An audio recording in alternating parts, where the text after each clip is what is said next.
Hello, I'm Jack Sullivan, your guide through the dark and dangerous streets of the Wild West. Stay tuned as we unravel the thrilling legends of the frontier. Today, we return to the untamed lands of the Wild West, where every step could be your last. In this next chapter of Gunsmoke, danger is never far, and justice is a rare commodity. The dusty streets are home to ruthless outlaws, but also to brave heroes willing to fight for what's right. With every episode, the suspense builds, and the line between good and evil becomes ever more blurred. Join us now for Legends of the Wild West, where action, betrayal, and thrilling showdowns await at every turn. Stay with us, because the Wild West never slows down, and neither will we.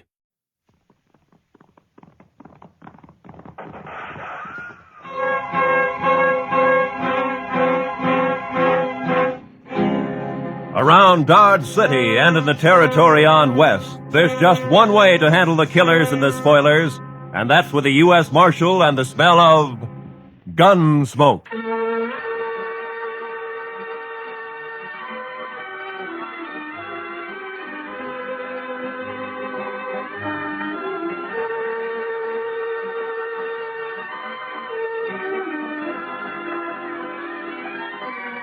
Gunsmoke, starring William Conrad. The story of the violence that moved west with young America. The story of a man who moved with it. Matt Dillon, United States Marshal.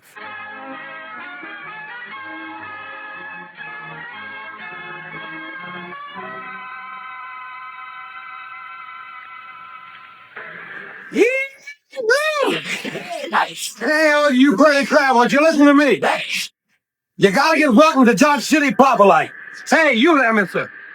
I said you. You addressing me, sir? I reckon I am. You a preacher? Not exactly. You dress like a preacher. If you'll excuse me. Back up, fancy pants. If you ain't no preacher, I figure on making you dance some for the Pope.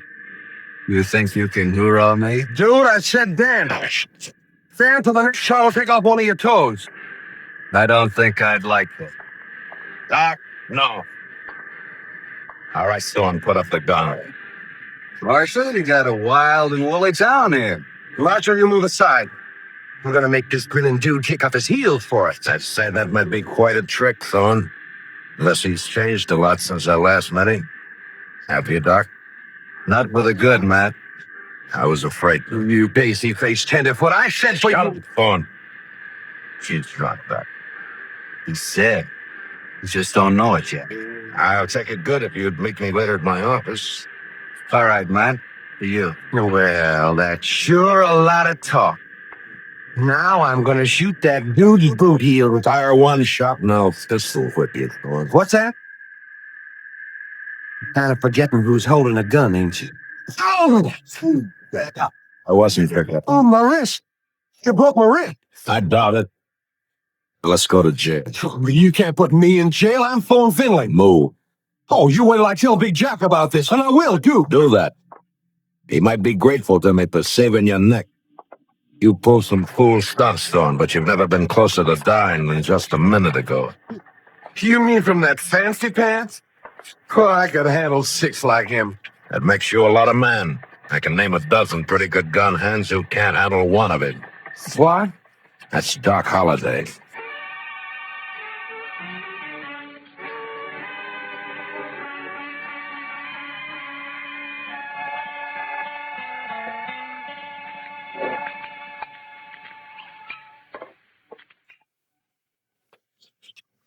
Yeah. Salute, Matt. Salute, Doc.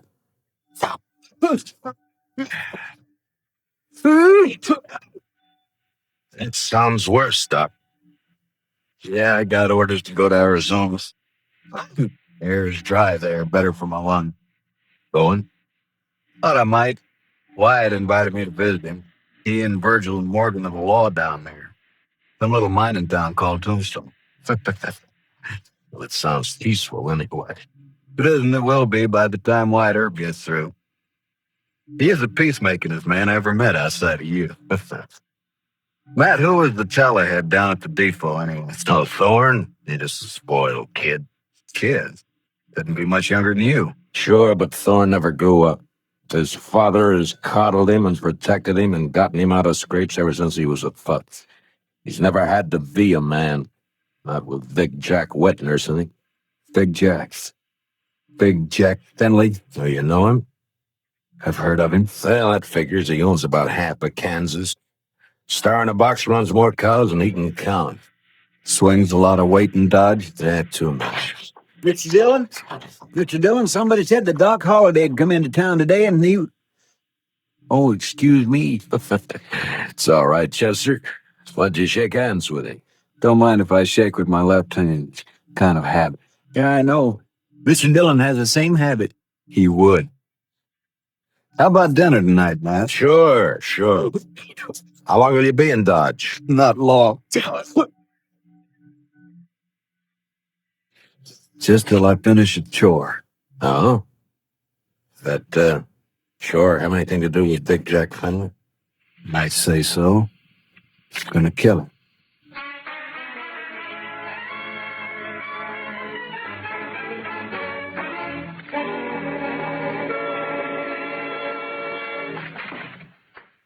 All right, Dillon. Turn him loose. You, forgot to close the door, Mr. Finley. You're going to turn my boy loose? Well, I'm going to have to do it for you. You got a writ of habeas corpus? Frit? Bond didn't commit no crime. Charges are drunken, disorderly, disturbing the peace, and attempted assault with a deadly weapon. I was. You still need a writ. But man, Judden Nathan does what I say, and you know it. But you think I can get a writ? I'm sure you can and will. You always do. Then what's the point, Dillon? It's just a lot of useless red tape. It's a law. Close the door on the way out.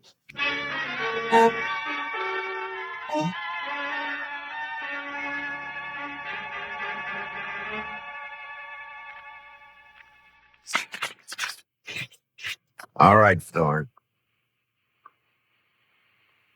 Didn't I tell you Big Jack would get me out? When are you gonna learn you can't slave the speech? The law can't touch a Finley. You ought to get smart, Marshal. Like you. Sure, like me. Hi, Big Jack. You okay, son? Fine. Anything else, Mr. Finley? Why, yes. My boy here is a little boisterous sometimes, I know. High-spirited, you understand? Uh-huh. So? So, I want to put a stop to all this nonsense of yours, arresting him every time he kicks up his heels a bit. Well, go on. Well, I'm offering you a job. Let's say, protecting my interests. $200 a month. And no work, naturally. I see we understand each other perfectly. No work, of course. All I have to do is just shut my eyes whenever Junior here breaks the law, huh? I said we understand each other. There's no need to elaborate on it, Dillon. There's a big need. Only how do I explain to a person like you that some men don't wear a price tag? How do I explain how I feel about a so-called respectable citizen making the law his private doormat? Hey, you're nothing but the stupid gunman I've always thought you were. I understand you took the part of Doc Holliday against my son. I kept Thorne from committing suicide, yeah. You sided with a notorious killer against an important citizen of this community. Now I'm telling you, Dillon, Holliday, I don't want him in Dodge tomorrow. Doc may be a gunfighter, but he's clear with the law, Finley, and a better man than your son will ever be. What? Why, That hurts, doesn't it? You... I'm serving notice, Marshal. You run that killer out of Dodge City, or I'll do it myself.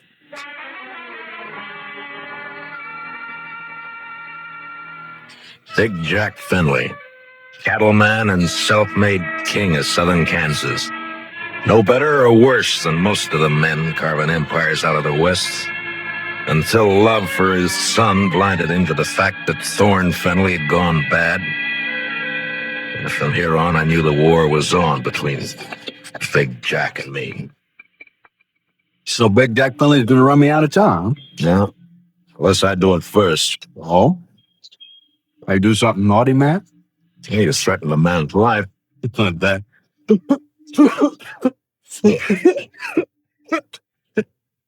And it's just between friends, Matt. Anything else, Doc? Not murder. Murder? You give him an even break. It was you that's still murdered. Don't you think you better tell me about it? Mm-hmm. What if I don't tell you? Now then, my job's to warn Fenley and try to protect it. You're a tough man to be friends with, Matt. It applies to you, too, doesn't it? Guess maybe it does at that. Didn't realize I put you on the spot by spouting off my good intentions. Sorry. Forget it. Do you want to talk to me? All right. Remember a girl named Ruth Davis? Mm-hmm. Died in a riding accident a few months ago. Always wondered if it wasn't suicide. She lost her brother 2 weeks before that. No accident. No suicide. You sure? Sure. You know, Ruth and her brother ran the ranch alone. Mm-hmm. A man started pestering Ruth and she hated him. Her brother kicked the man off the ranch. This fella drag ghost Ruth's brother, made it look like a robbery. You have any proof of this? Yeah. Ruth was afraid to go to the law, so she sent a letter to me. Here, read it yourself. She says the man was Finley and says she expects him to try and shut her up for good. Well, that doesn't mean it's Big Jack. I went to see Ruth's folks. They had her belongings. Among them, I found this. Watch chain. Engraved JF on the clasp. Jack Finley. You see why I've got to kill him, Matt? Force Ruth's horse over that cliff short. But do you still think she died accidental? No. But who's responsible is something for a court to decide. Court. With Finley's money and influence, he wouldn't spend 5 days in jail even if he was convicted, which he wouldn't be. He doesn't own the court. Maybe not, but it's still the most powerful man in the state against a dead girl whose only friend is Doc Holliday. How do you think a judge will decide? Doc, I'm going to ask you a favor. Make it one I can give. I got an idea, but you must let me handle it my way. Give the law a chance. All right, Matt, I can wait. Thank you. I'll keep this letter in chain for a while. All right, but if the law fails, I'll brace Big Jack Finley when he walks out of the courthouse. And you'll be bracing 2 men, Doc.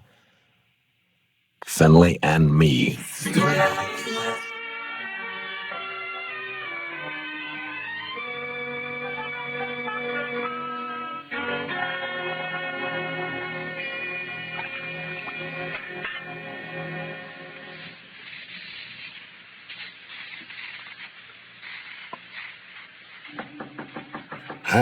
Come in. Yeah. Morning, Marshal. Looks like it'll be a fine day. Well, you're up kind of early just to bring me a weather report, aren't you, Judge Nathan? Huh? Oh, well, I want to see you. Go right ahead. You mind if I finish shaving? No, please do. Yeah. Just thought I'd chat with you about the... Roger Finley's? Yes. It seems that Big Jack's very upset by your attitude. I'm not surprised. Feels you're a little rough on his boy. I am. Then his boy's a little Yeah. Well, perhaps Thorne is high-spirited, like yesterday. Yesterday he was just plain high. Tell me, Judge Nathan, how do you like being on Finley's payroll? What? You know, you used to be a pretty decent person. Oh, you can't talk to me like... Yes, I can. I'm sending a copy of Thorne's record to the governor. Governor? And with it, I'm sending a list of the writs you've issued to get him out of jail and a copy of the court records. I've only tempered my justice with mercy, that's all. Thorne's been arrested for 18 offenses, convicted of 10, spent no time in jail, and paid a total of $15 in fines. I'd say you've been very merciful. You said you were sending this to the governor. You haven't actually mailed it yet? No. You got an op. Not that I don't feel justified in any decisions I'd made, but such a report might cause undue talk at the Capitol. And ruin your political hopes. Well, my conditions are simple. Get off Finley's payroll now. Very well. Give me cooperation from here on, no matter who's involved. Do that and I shelve the report. I'll do it. Mr. Dillon, trouble to making. What kind of trouble, Chester? It's Big Jack Finley, Mr. Dillon. He's rounding up his crew at the Alfraganza. They're gonna ride Doc Holliday out of town on a rail. Did you cut yourself shaving?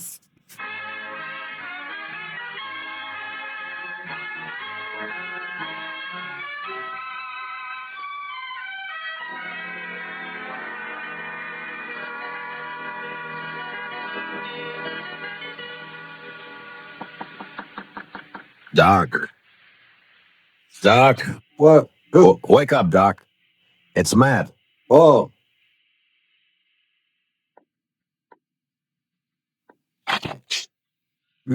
What's up? Trouble. Lots of trouble. Big Jack Finley's organizing a little citizens committee of his own hand-picked men come to escort you out of town. On a rail? Yeah, that's the general idea. Here, take the shotgun. Yeah, I'll hide it under the covers, might as liked. I'll wait against the wall here. Good. That'll put him in a crossfire. If it comes to that. There's enough of them, we're in a spot. How likely we are.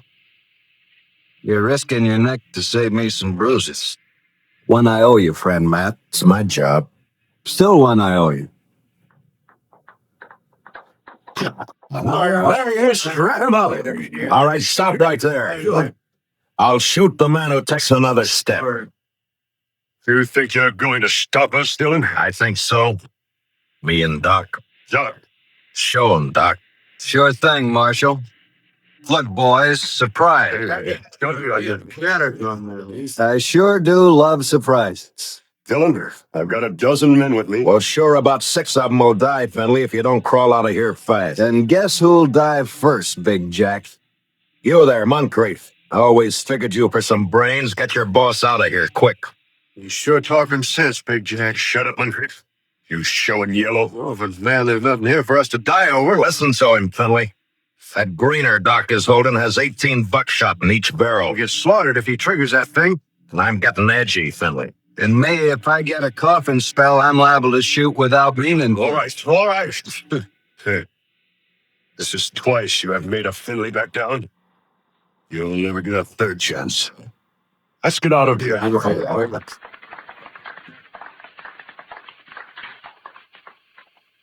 Matt, when you gonna arrest us? Whenever ready. Not long. I hope not. Getting impatient to see that man dead.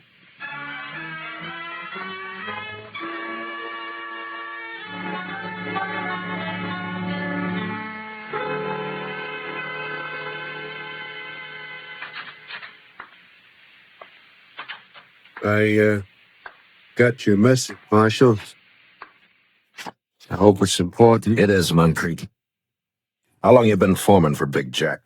15, 16 years. You know him pretty well.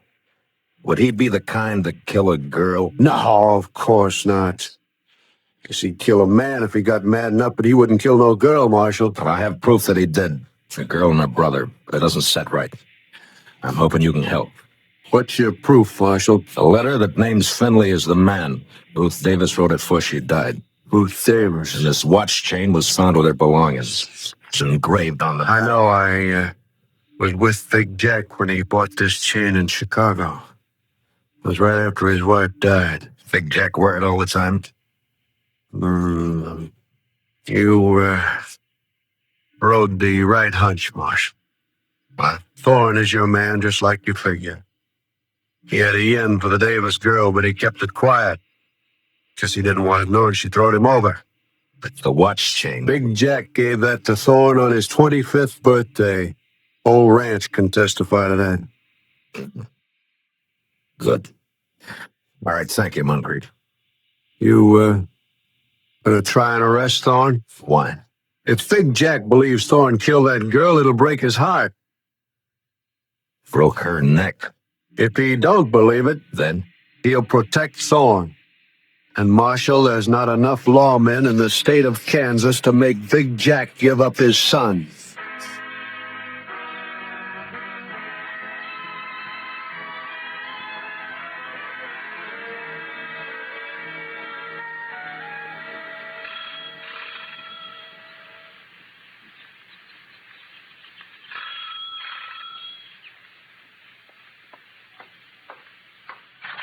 Yeah, what? Oh, it's you, Marshal. And, John Holliday. Doc, this is Judge Nathan. Holiday? Oh, yes, I've heard of you. I've heard of you too, Judge. Wonder which has heard the worst. Huh? What's that? Why? Judge, I'm here on business. Oh, of course. Come in, won't you? In my study here, so we won't be disturbed. Now, what is it, Marshal? I want you to swear out a warrant for Thornton Finley's arrest. Charge, murder.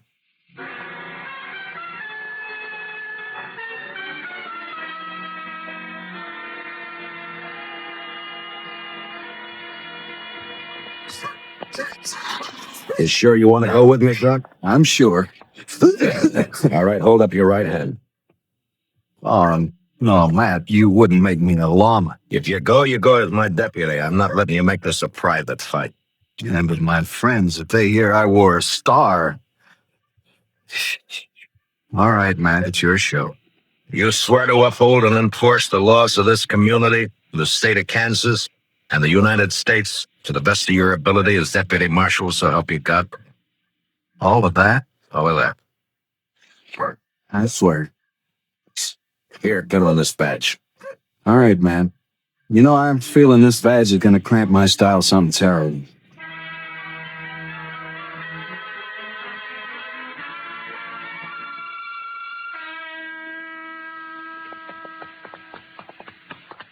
We better breathe our horses going up through this patch. We still got a good ride ahead. How far? Oh, about 10 miles. What do you think, Matt? Will they fight? Well, Stop. Stop. There ain't your horse, Marshal. Crash some sounds. Keep up ahead, high. Hill Creek's on the other side of the path behind you.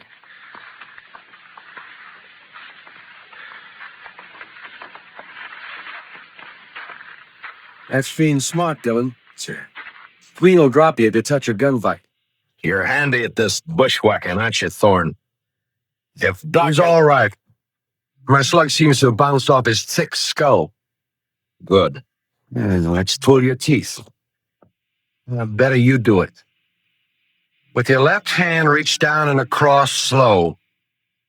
Pull your gun out with your fingertips and toss it away. Nervous? Just cautious. Or maybe this queen doesn't exist, huh, Thorne? Queen!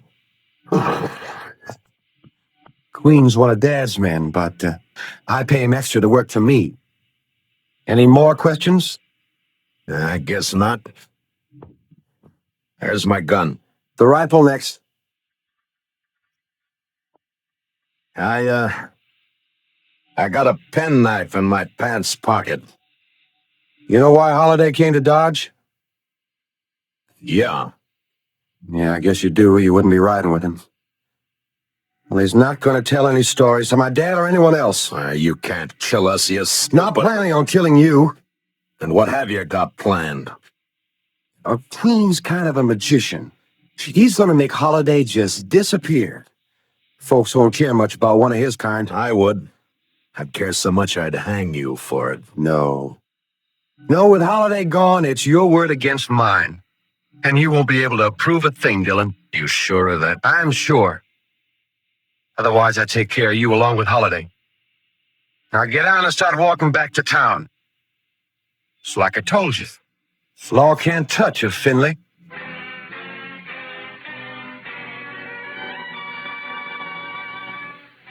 It was no time for heroics, so I walked. When I reached a turn, I cut back through the rocks, but it was too late. They were gone. And with them, the horses, guns, and Doc Holliday. 2 miles up the road, I found my horse turned loose. And with a mind full of cold hate, I raced onto the Star in a box. On the front porch of the ranch house was one of Big Jack's men's. Hold it right there. Out of my way, mister. I'm in no mood to shake hands. Where you heading, lawman? You don't hear well.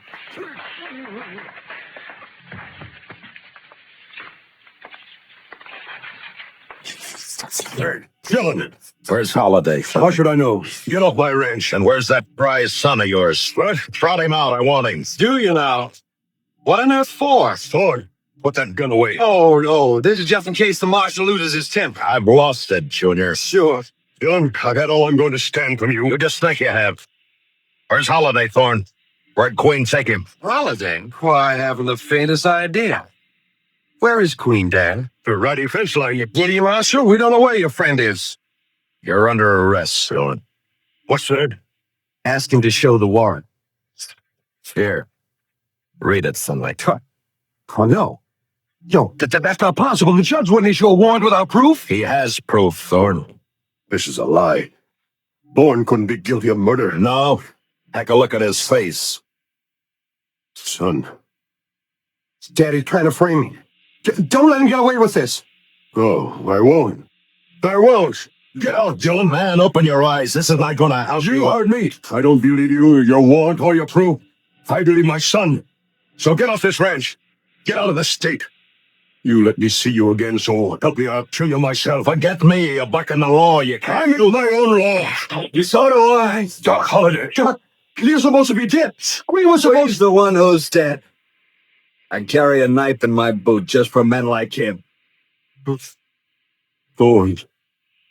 God help me. You are guilty. He sure is. And if he knows any prayers, he'd better get 'em over with. No, Doc. He goes back with us as our prisoner. You're wrong, Marshal. I'll take care of my son. Dad, you know. You rotten, lying murderer. Please don't. I should have strangled that like her brain over you. I'll shoot him. Oh, man, let out. I threw myself at Fenway and nothing but hit the claw rolling away from Thorne as he raised his gun to fire. Then in the doorway, the blood-stained, terrible figure of Doc Holiday went into action. His pale hands blurred over his whole... Through Thorne!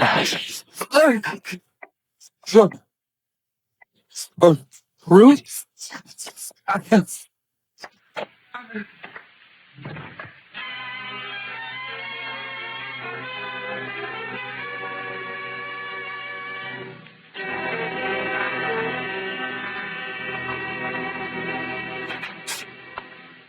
Stage is ready to leave, Miss Holiday. Thanks, Chester. You sure you want to stay around a while, Doc? Yeah, we're good friends, lad, but you're a peace officer. I guess I'm not a very peaceful man.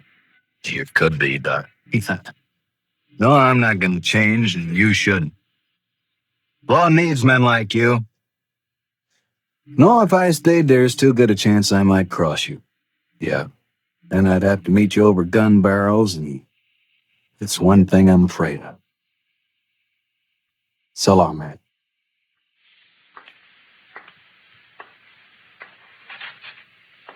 Good luck, Doc. Why? I never would have thought Doc Holiday was scared of meeting anyone in a gunfight. You don't understand, Chester. Doc's afraid because he might beat me.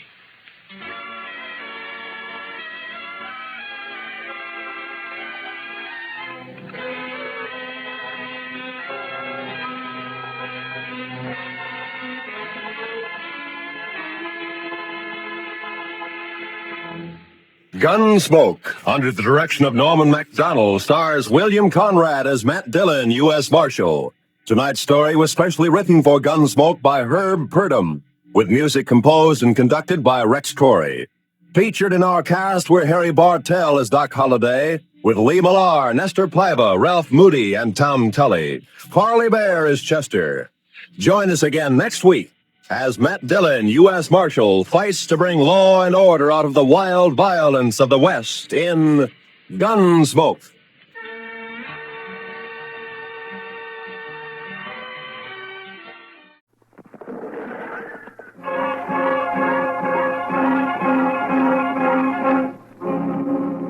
Around Dodge City and in the territory on west, there's just one way to handle the killers and the spoilers, and that's with a U.S. Marshal and the smell of gun smoke.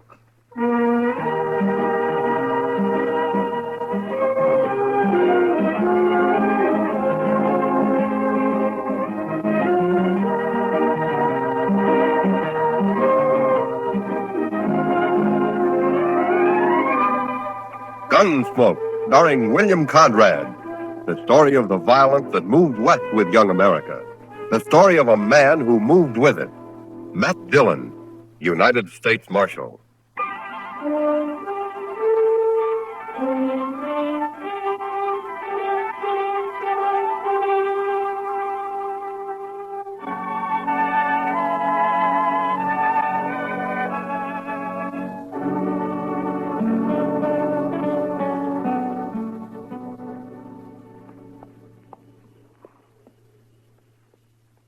There.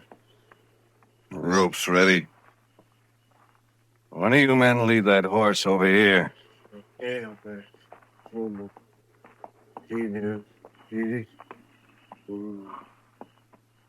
All right. Let me get this noose around your dirty neck and you'll be swinging in no time.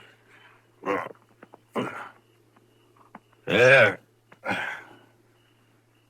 Not too tight, is it? I wouldn't want you to be uncomfortable. That's enough of that, Cam. What? Who said that? I did. I said it. Right, Stewart. What's the matter, you turning yellow? And get this over with, Cam. Why devil him? That's what he is, that's why. Shut up. I'll take care of you in a minute.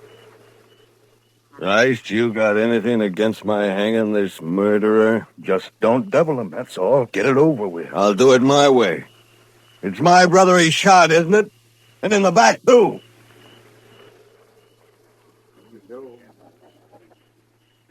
Rice, maybe you'd like me to turn this bushwhacker loose. Is that it? Oh. Well, ask him his name. Nobody's even asked him his name. You'll hate this night. All of you. I was in on a lynching once, and I swore I'd never be in on another. I guess the joke's on you, isn't it, fella? Look, I hear you laugh again, Cam, so help me, I'll shoot you. Maybe you shouldn't be here, Rice. How can you hang a man you don't even know his name? What do I care what his name is? So long as he pays for murdering Joe. What's your name, fella? What do you care? You don't want to stop him. You just want it off your conscience, that's all. Tell me your name. It's Billy Saxton, that's my name, Billy Saxton. How's it sound? Billy? Why'd you kill Joe Powell? That's enough talk. What difference it make? He killed him, and that's all I need to know. Yeah, what do you care? Gonna hang me anyway. Sure I am. Right now. Billy, I got a rifle. I'll end it for you when we ride off. You won't have to strangle for long. Thanks, mister. Thanks. Get back, Rice. I'm gonna slap that horse out from under him. You ready? That's for you!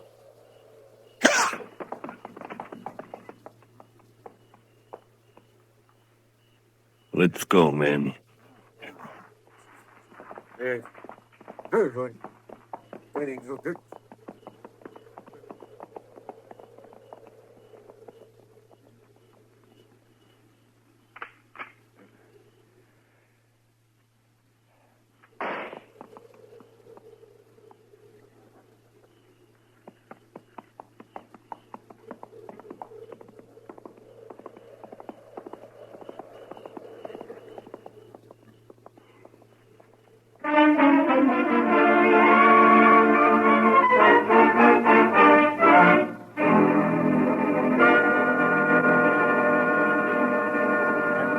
Who hath doomed all men to die, but has concealed the hour of their death, grant that we may pass our days in the practice of holiness and justice, and that we may be able to quit this world in the peace of a good conscience. Amen. Amen. May Job Powell rest in peace. Amen.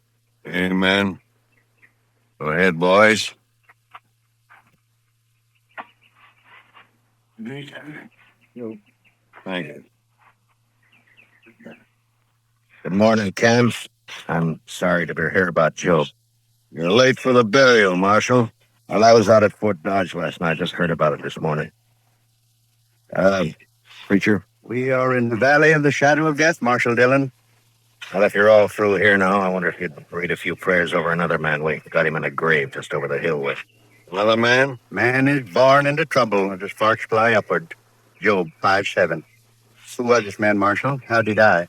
He was murdered last night. I didn't hear about any murder outside of Job here. Where was this shooting, Marshal? It wasn't a shooting. It was a lynching. I just buried my brother, Marshal. Billy Saxton shot him in the back.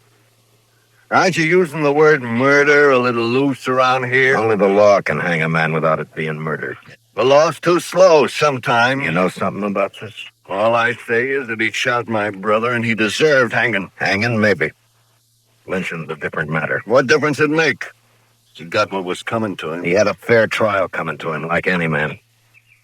For example, Cam, try to see that you get one. What? You're guilty of leading that lynch party. Well, say it out, Marshal. You accusing me? I got no evidence. And you won't get any. There isn't a man in the country who'll stand still for bushwhacking. Saxton got his due, and that's that. Maybe. All right, come on, preacher. Let's bury him. Whoso sheddeth man's blood, by man shall his blood be shed. Genesis 9:6. Show me the grave, Marshal.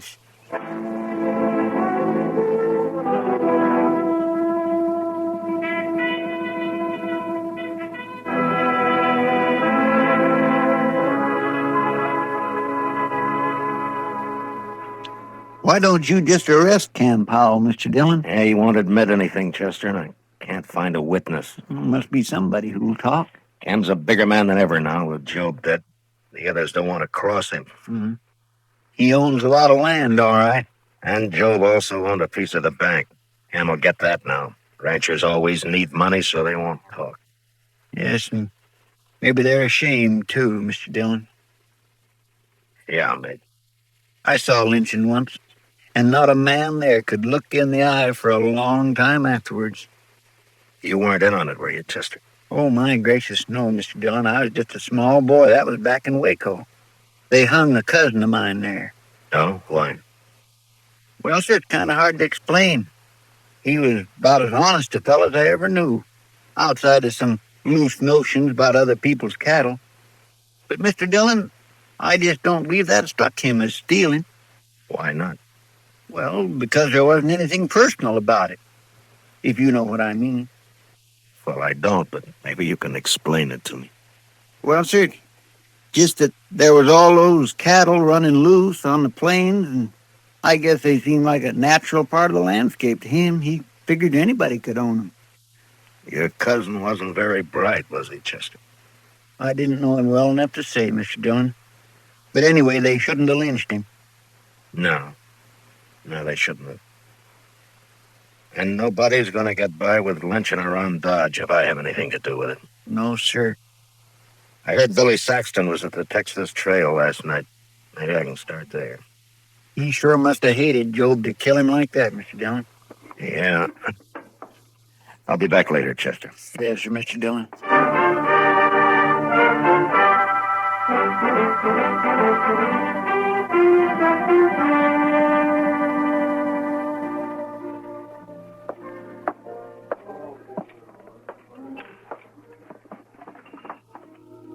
Hello, Kitty.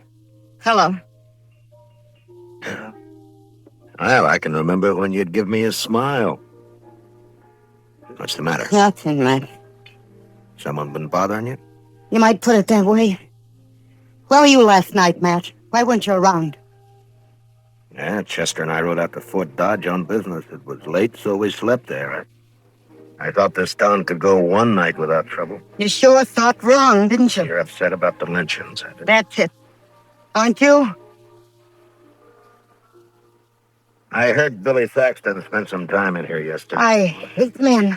I think they're awful. Savage, big. It'd be worse if it weren't for the law, Kitty. Now tell me about Saxton. He could tell you himself, Matt, if you hadn't picked last night to wander out of town. Come on, Kitty, this isn't...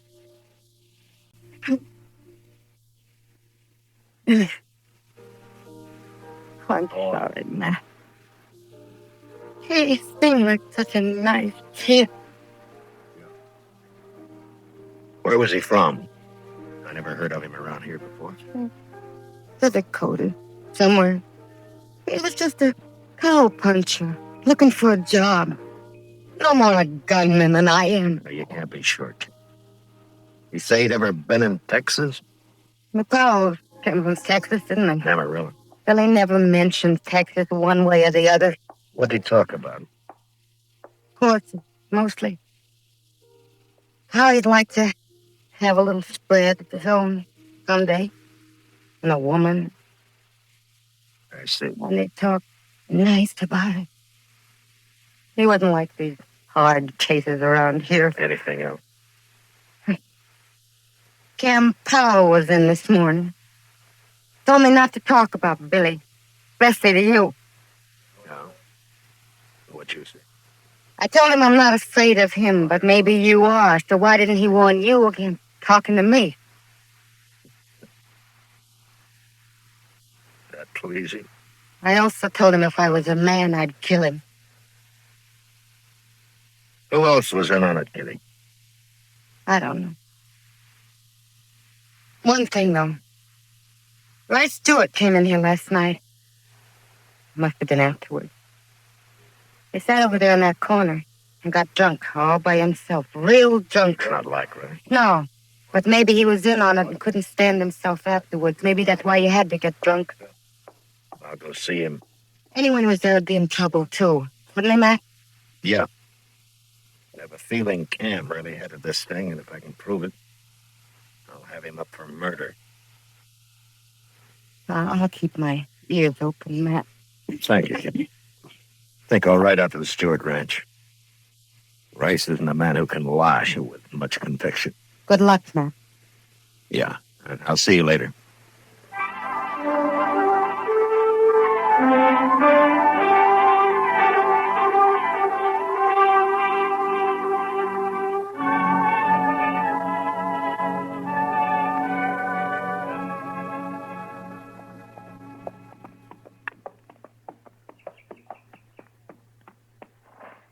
Hello?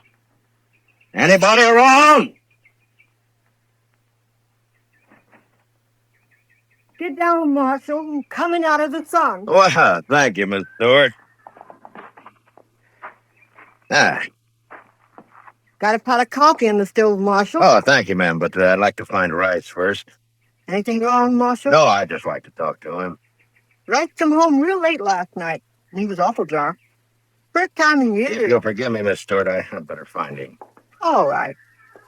Guess I'd rather Rice told me about it himself. Must be something up. Cam Powell was by earlier. Hasn't been around in months. Where'd you say Rice was, ma'am? Hasn't strayed far from the house today. Keeps coming in for coffee. Uh-huh. Think he's drunk a gallon already. Well, I'll be back for some myself in a little while. Sure, Marshal. Sure.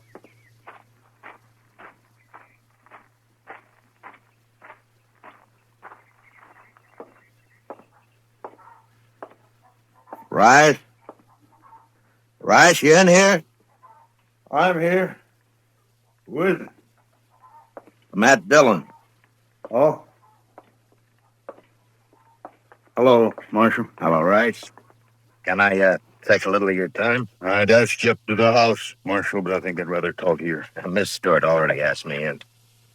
She hasn't heard about what happened in Dodge last night, has she, Rice? No, Marshal, she hasn't. How come you didn't mention it to her? When I tell my wife, it's my business, Marshal. Yeah, sure. But you know, she's bound to hear about it later, and maybe she'll wonder why you didn't tell her right off. That's still my business? She said Cam Powell was here this morning. Anything wrong in that? You don't feel very good today, do you, Rice? I got drunk yesterday. Last night I got drunker. Is that what's bothering you? Well, I'm not as young as I used to be, that's all. You're a poor liar, Rice. I figured you would be. Yeah, I suppose I am. Look, Rice, I've known you for 4 years, and I've never heard a bad word against you. But yesterday you were a little drunk and got mixed up in something you're ashamed of now. Cam Powell's threatened you if you talk about it, isn't that right? That's right, Marshal. Well, have you decided what you're going to do about it? I don't know, Marshal. I just don't know. Well, then maybe I'm wrong about you. Maybe you know better than Cam and the rest of them. But it's done with now, Marshal. Why can't we just forget it? We just can't forget a lynching, Rice. That'd make it too easy for the next one to happen. I'll kill the man that starts another Then one. why are you going to let Cam get by with this one? Well, by heaven, I'm not. They should have stopped it then. I don't know what was wrong with me, but I'll face up to it now. What do you want to know, Marshal? Where were you when Job got shot? At the Longhorn. About 6 of us were having supper. Job went down the street for some cigars, and then we heard a shot out back, and we run through the kitchen and found the cook outside holding Billy Saxton. Mm-hmm. He'd shot Job when he passed the street end of the alley. The cook see it? Oh, she said he did. Then what happened?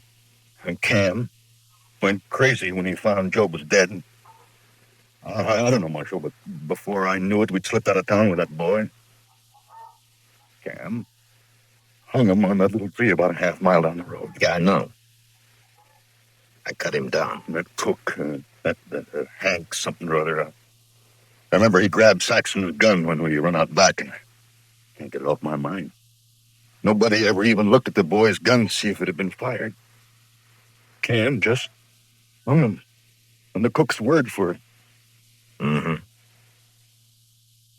All right, Rice. Thank you. Would you be a witness if I need you? I'll see it through now, Marshal. All the way.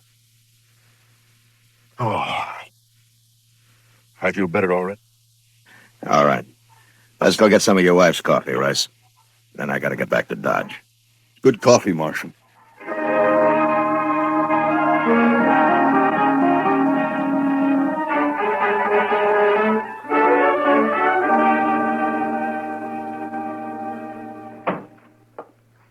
Chester? Chester? Chester, where are you? I'm out back, Mr. Dillon. I'll be right in.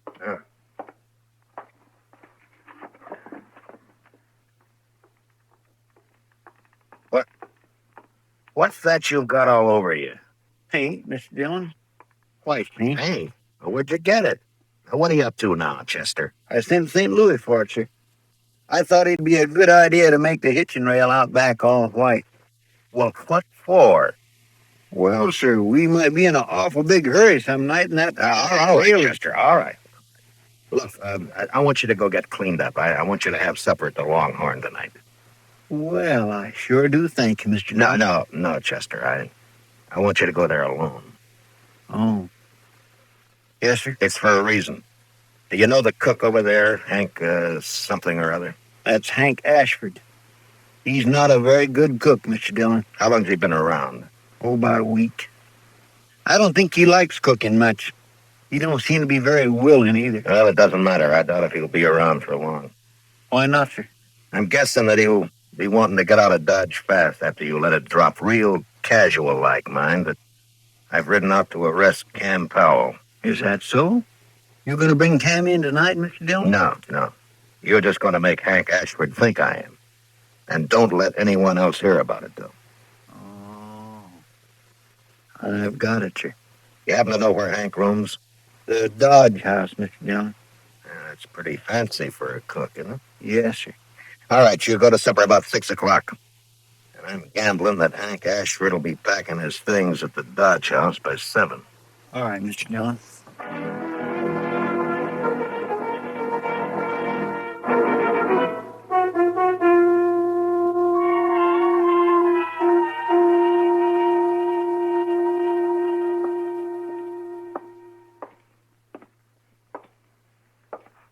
Oh, evening, Marshal. Evening, John. Hope you're not looking for a room. We're all filled up.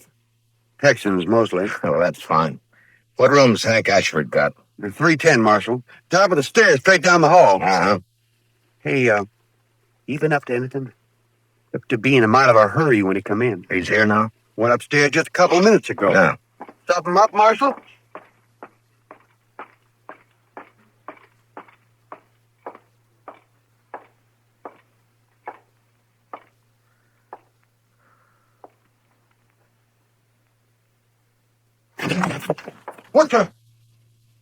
What do you want? Leave that gun lay where it is, mister. Here, I'll just Put it in my belt. Less likely to get you in trouble that way. You're the marshal, ain't you? You leaving town, Hank? Yeah, I am. Why? Tired of cooking, that's why. You got Billy Saxton's gun up here, Hank? What? Or shall I tear your stuff apart and find it myself? No, it's in that drawer there. Yeah. But I wasn't at that lynching, Marshal. I can prove I wasn't. Yeah, I'm sure you weren't.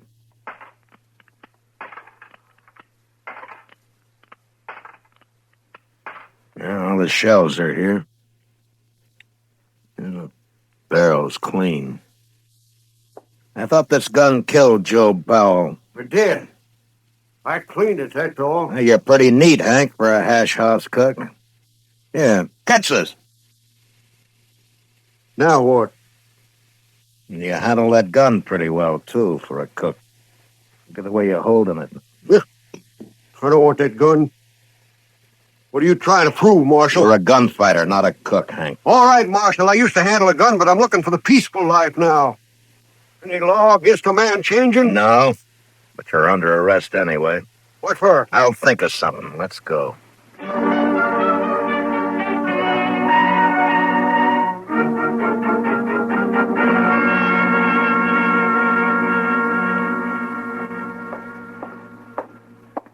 Hank wouldn't eat any breakfast, Mr. Dillon. Now, that's too bad. He says he won't be here long anyway. They all say that, don't they? Yeah, you may be right. I see Cam Powell coming across the street for him right now. You gonna let him go, Mr. Dillon? Yeah, we'll see. All right, Marshal. What's the bail on Hank Ashford? There's no bail at all, Cam. What do you mean, no bail? You can't hold a man like this. I'm not holding him. You mean he can leave? Anytime. Then what'd you arrest him for in the first place? Oh, let's say, suspicion. Suspicion of what? Well, drunkenness? He wasn't drunk. No, but he might have got drunk. You're pretty high-handed with that badge, aren't you, Dillon? You tell me, Cam. You ought to know about being high-handed. We're wasting time. Turn him loose. I want to get out of here. I'll get him, Mr. Dillon. Hank's a right handy man to have around, huh, Cam? What does that mean? Well, he can cook. Probably turn his hand to most anything. Sort of a jack of all trades. I wouldn't know, Marshal. Thanks for bailing me out, Cam. I didn't have to bail you out. You're free. Is that right, Marshal? That's right, Hank. So go on, enjoy yourself. Yeah, I sure will. And I'll start by having a drink. Come on, Cam, let's see if the Alligator's open. Mr. Dillon, Yeah. you think Hank shot Joe Powell, don't you? Well, that'd be my guess, Chester. And why'd you let him go? No evidence. They lynched the only witness. But that made him a little nervous now. He'll get real jumpy with the help of some liquor. Well, what good'll that do, sir? They just might hang themselves, Chester. With a prod or two from me.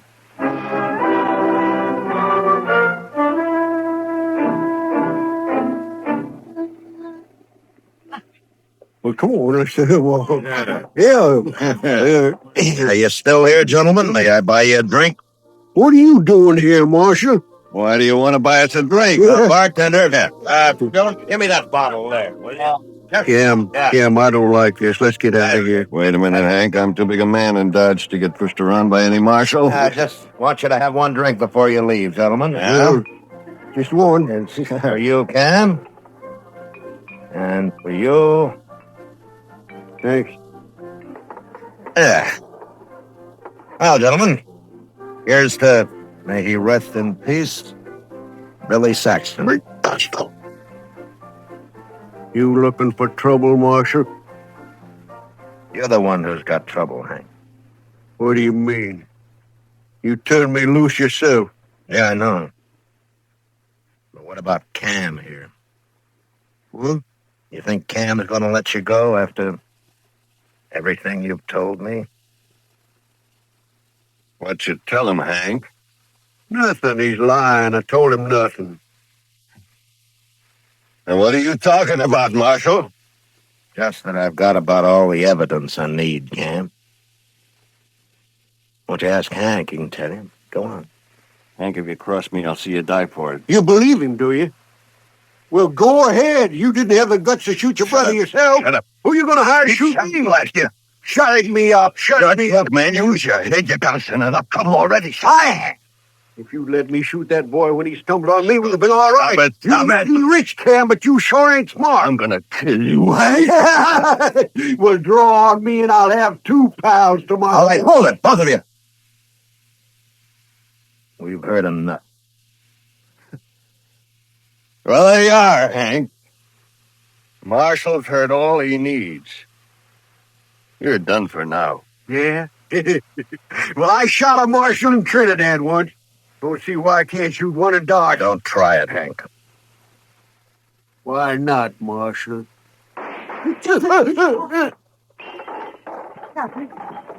And we. Good riddance. You're under arrest, Cam. Hank shot Job Marshals. You heard him say so. I heard him, but I'm still interested in who murdered Billy Saxton. And you're right back where you started, Marshal. Seems nobody knows about that lynching. I know about it. I stood. I'm not proud of it, but I was there. I witnessed the whole thing. Take your gun now, Cam. Guess you win, Marshal. Nobody wins this time, Cam. And maybe the next time anybody gets an idea about lynching a man around here, they'll think twice. Now you lead the way.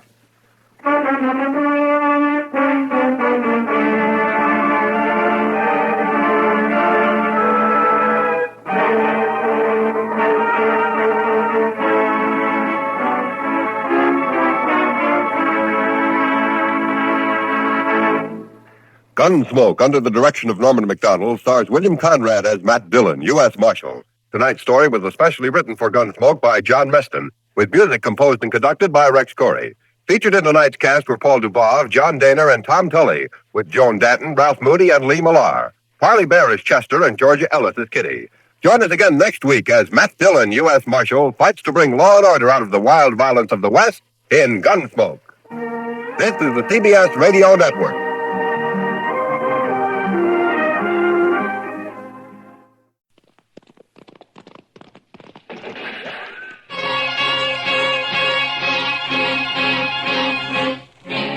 Around Dodge City and in the territory on west, there's just one way to handle the killers and the spoilers. And that's with a U.S. Marshal and the smell of gun smoke.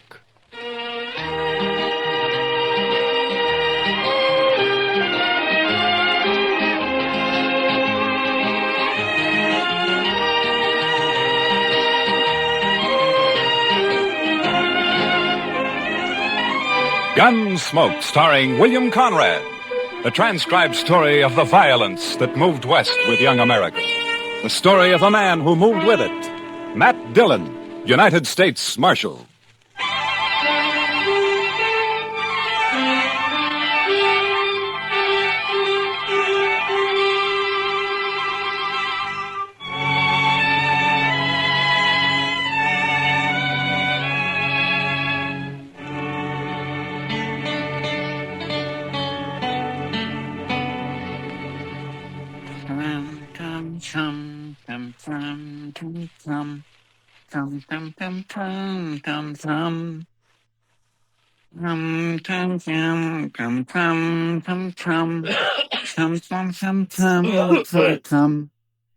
Chester, do you have to do that? You're just stirring up a lot of dust. Well, cleanliness is next to godliness, Mr. Dillon. Yeah, I know, Chester, but all you're doing is getting it off the floor into the air. Man can hardly breathe in this. All right, Mr. Dillon.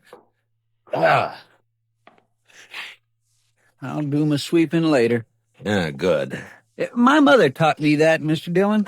Taught you what, Chester? That cleanliness is next to godliness. She was a fine woman. Oh, look, Chester, it's a good saying, and it's probably true, and I got nothing against your mother, except that she also should have taught you how to sweep. Well, maybe she just didn't have the time, Mr. Dillon. You see, there was an awful lot of us, and what with chores... Oh, hello, Doc. Come on, I'll buy you a drink. What? Doc said he'd buy you a drink, Mr. Dillon. He really said that? You coming? Well, Doc, you gotta quit throwing your money around the way you do. Maybe you don't need a drink. No, wait a minute, Doc. I'm with you. I'll tell you all about it when I get back, Chester. I'd be mighty interested, Mr. Dillon.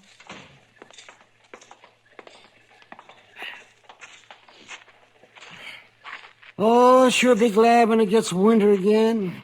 Why, Doc? You'll just complain about the cold, then? I suppose.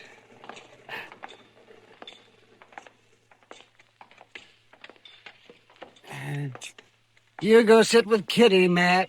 I'll bring a bottle of Irish up. Okay, Doc.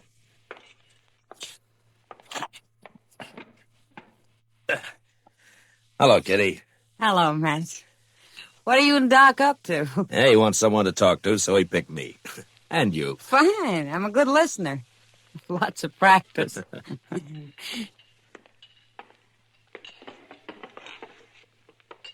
I see. You like Jameson's, don't you, Kitty? Sure, Doc. What are we celebrating? Let's see here. We'll drink to a fella that you don't know. Uh-huh. Cain Vestal. Well, here's to him. Yeah. Here's to him. Yes, he'll be dead in a couple of months. What? That's what I told him. What do you mean, Doc? Well, I'm not the only one who's told him that. I'm just the last. Well, who is this Cain Vestal? Oh, it's just a fella. Came in on the train last night. Leaving for Arizona tomorrow. That's where he's going to die. In Arizona. He's a musician. He plays the guitar. How's he gonna die? Consumption. He got it bad. I'm the last doctor who's going to ask about it, he says. Poor fella. Yeah, climate out there, keep him going for a little while longer. I don't know. He's such a sad man for some reason. Well, who wouldn't be, Doc? No, Kitty. I think Cain's been sad for a long, long time. He's a very nice fellow, too. Nothing can help him, huh? No, nothing. You know, it's a funny thing, Doc. I'm just sitting here thinking. Sometimes you have to tell men they're gonna die. Sometimes I have. Yeah, that's right. Oh, I'm saying. There he is. See that fellow with the car there? He just came in. Oh. Yeah, I don't think he knows anyone around here. You mind if I ask him over? Well, sure. Your party, Doc. Oh, good. Cain? Cain? Over here?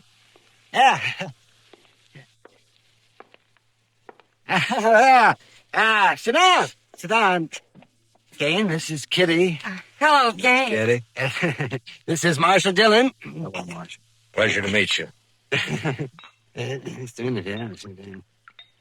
There we are. Have a drink. Well, thank you, Doc. This your first trip west, Cain? Yes, Marshal, it is.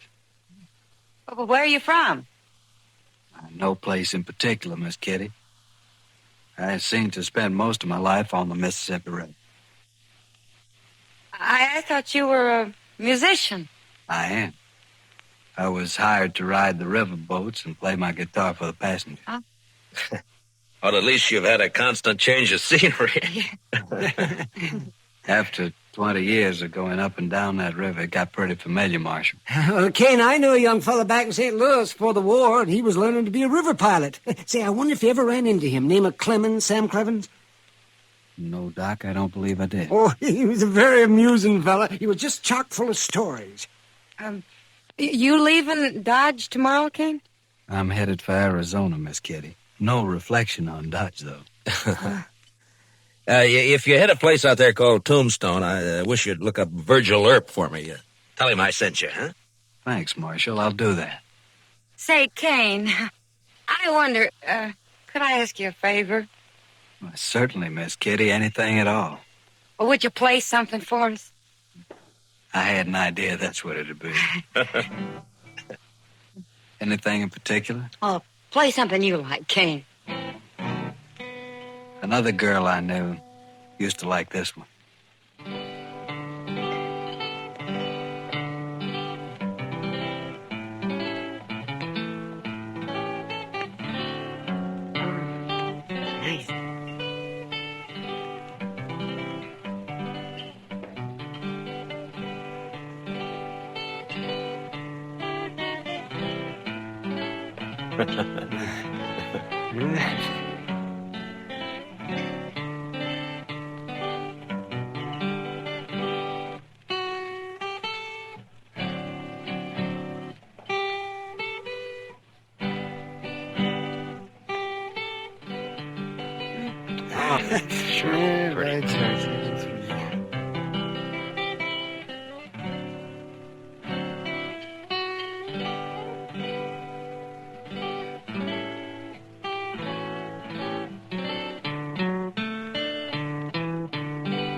That was fine. That was Just fine. That was fun, Miss Kitty. I wish you were going to stay here a while.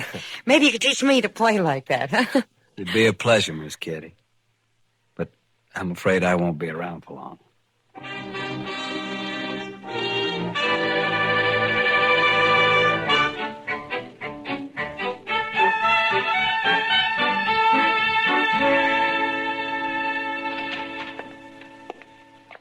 Morning, Mr. Dillon. It's, noon, Chester. Yes, sir, I know, but you went off with Doc yesterday, so I figured I had a little time coming today. Well, that depends on how you spent it. If you've been gambling, I am... Now, Mr. Dillon, you know I never gamble.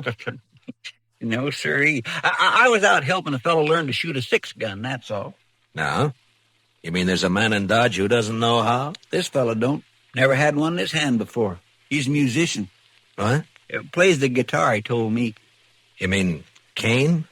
Kane Vestal? Yes, sir, that's his name. Nice a fellow you'd ever want to meet. Yeah. He was supposed to leave on the stage this morning. What's he done with his 6-gun anyway? Well, I don't know, Mr. Dillon. He just come by here early this morning and asked me if I'd teach him.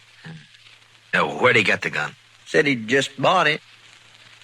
Anything wrong, Mr. Dillon? No. It just doesn't add up somehow, so. Well, he won't cause any trouble. He's not the sort. You never know, Chester. No, sir. And my Kitty looks pretty this morning. She's got a yellow parasol, Mr. Dillon. Kitty? All right, I think I'll go see her for a minute. I'll be right back, Chester. Yes, sir, Mr. Dillon.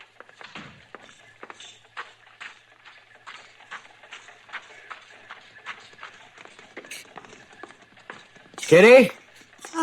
Hello, Matt. Kitty, I'd like to talk to you for a minute. Oh, sure. What is it? I'm curious about something, Kitty. Maybe you can help me. Maybe. How long was Kane Vestal with you yesterday? Kane. Oh, well, he didn't leave till evening. Why? Well, he didn't go out on the stage this morning, and he's bought himself a 6-gun. You any idea why? A gun? Huh? Doesn't sound like Kane. Anything happened yesterday, Kitty, or did he tell you anything? Oh, yeah, there was one thing, Matt. Joel Adams and a couple of his men came in. Yeah? Kane got pretty upset when he saw him had a bad coughing spell. Uh-huh. Later, he asked a lot of questions about Adams. Well, what'd you tell him? Just that Adams is a big landowner around here, that nobody who isn't working for him likes him very much. That's all I know, anyway. Yeah. They didn't talk, Adams and Kane. No. I don't think they even know each other. Well, anyway, he sure isn't the sort to be packing a gun. Well, you'll just get into trouble, Matt. Yeah. Where's he staying, did he say? Dodge House, I think. Ah. Thanks, Kitty. I'll see you later.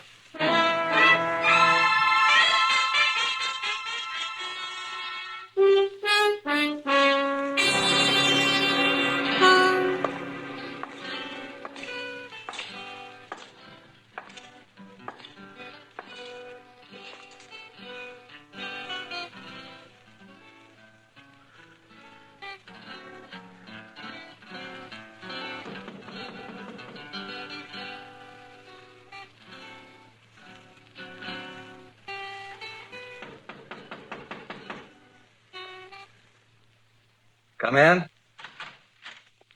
Hello, Kane. Why, Marshal Dillon. Come in, come in. Thank you.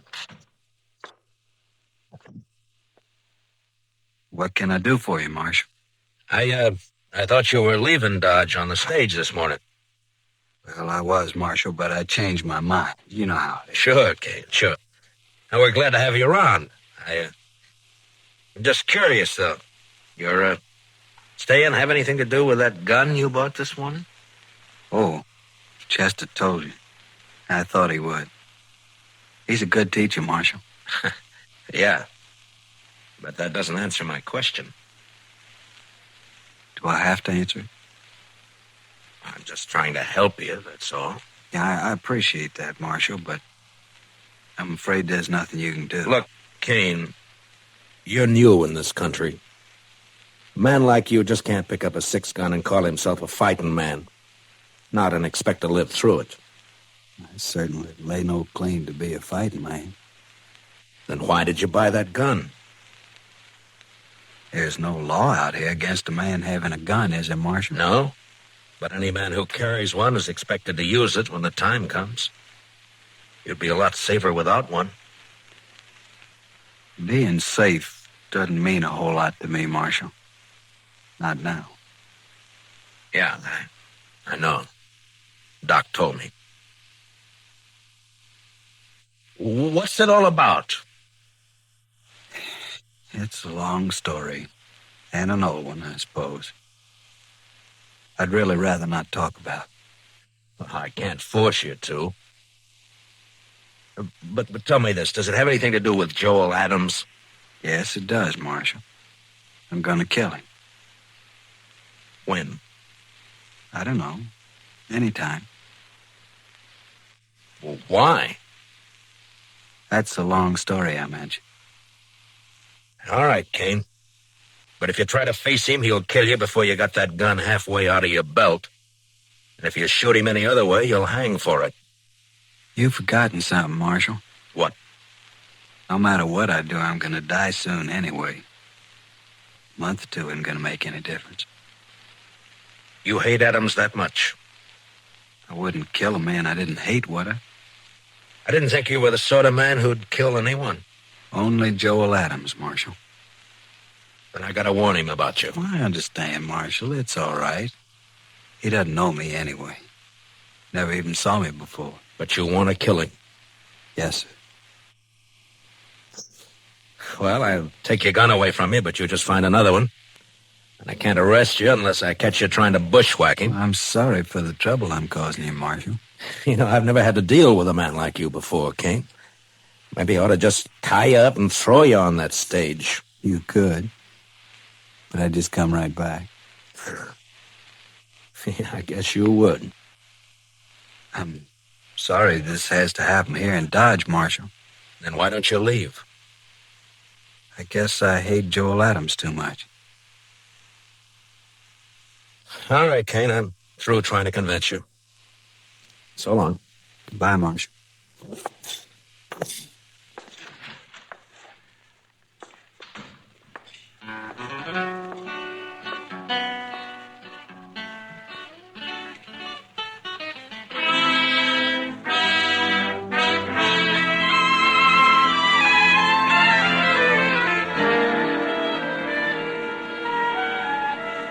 I never heard of Kane Vestal, Marshal. I never saw him before last night. You must have known him somewhere, Adams. You're trying to make me out a liar, Marshal. I'm trying to save Kane's life and yours, maybe. Oh, he ain't gonna shoot me. I'll kill him first time he looks sidewise. Maybe you won't see him. Oh? Shoot me in the back, eh? Well, in that case, In that case, what?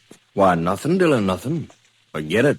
If Kane's shot in the back, you'll be the first man I'd take in, Adam. I don't even know him. Why should I shoot him? I'm only warning you. Well, just leave me be, Marshal. I can take care of myself. See that you do, Adams, and only yourself. Why, sure, Marshal. I don't much like the idea of some stranger gunning for me. Makes me sort of uneasy. There must be some reason for it. Don't start it again, Marshal. Ain't no reason. I know you've led a blameless life. You never hurt anyone. I told you twice. There are men around here who'd shoot you on sight if they thought they could get by with it. I don't think you were ever any good at 'em, so don't tell me Kane's got no reason. I don't You're believe pushing it. me now, I'm Marshal. tired of your talk, that's all. Maybe it's true you don't know him, but he sure knows something about you. Well, then I wish you didn't. That's all I got to say. Well, just keep out of his way. Give it a little time, and maybe there won't be any killing at all. Why, sure. All the time in the world. All right, Adams. I've done all I can. Just don't worry about me. I'm not. Then goodbye, Marshal. Goodbye.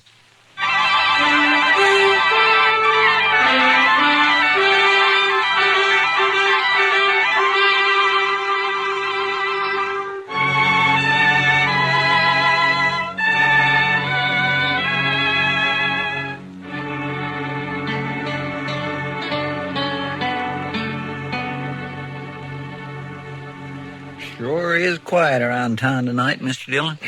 Yeah. There's a trail herd due in a couple of days. I suppose business will pick up then. You'd think those cowboys be too tuckered out after a ride like that to have any juice left in them at all, Mr. Dillon. Yeah, they're too poor to cut loose any other time. Well, that don't stop them down in Texas, Mr. Dillon. No? No. It's just like an uncle of mine back in Waco. He was poor, he was mean poor, but he always said the only good money was to have fun with. Well, did he have fun? But no, sir. He was too poor, like I said. All right, Chester, all right. All I ask is that you don't try to explain it. Well, but there's nothing to explain, Mr. Dillon. It's just that he was the one poorest Chester. ever. Marshal, say, you want to talk to Kane Vestal? What? Kane, he's upstairs in my office. He been shot? No, not shot. Beat up. Well, how is he, Doc? Well, he's not too bad. A couple of cowboys found him just outside of town. They heard a shot and said 2 men rode off before they could stop them. Yeah? And I guess whoever it was, they didn't have time to finish the job. They just got started working on him. So Adams made the first move. I'll be back soon, Chester. Yes, sir, Mr. Dillon. They hit him on the head with a gun butt and scratched him up some. Outside of that, he's fine. That's still assault, even if they didn't kill him, Doc. Yeah, I suppose it is. Anyway, they took a shot at him when they heard those riders coming along. Went right through his coat. Yeah. They probably think he's dead. So that's where you went, Doc. I might have known. Didn't even give you a chance to use that gun, did he, Kane? I didn't have a gun on me, Marshal, but it wasn't he. It was they. Huh? You recognize them? I don't know many people around here. You know Joel Adams, so you told me. It wasn't Adam. Did you pick him out if you saw him again? No, Marshal, I don't believe I could. Where were you when they grabbed you, Kane? End of Front Street. I was taking a walk after supper. They rode up behind me, one on each side, lifted me up, and carried me out of town a ways. You must have got a good look at him, at least when they got off their horses. It was too dark, Marshal. Yeah. Doc, how long's he been here? Oh, about half an hour, Marshal. Those cowboys who saw you, Kane, they brought you right in here, didn't they? Yeah. So it was maybe an hour ago when those 2 men hauled you out of town? It was plenty light enough then. Was it, Marshal? You're gonna fight it yourself, aren't you? Yes, Marshal. It's my affair. It was, Kane, but you've been assaulted and shot at, so it's the law's business now. I won't prefer any charges, Marshal. You don't have to. I've seen you, and I know who did it, or who hired it done, as well as you do. Please, Marshal. I got to handle this my own way. There's a law that says you can't murder a man, Kane, and the same law says he can't murder you. Are you so full of hate you can't get that through your head? Guess that's it, Marshal. All right, Kane. You do what you have to do. So will I.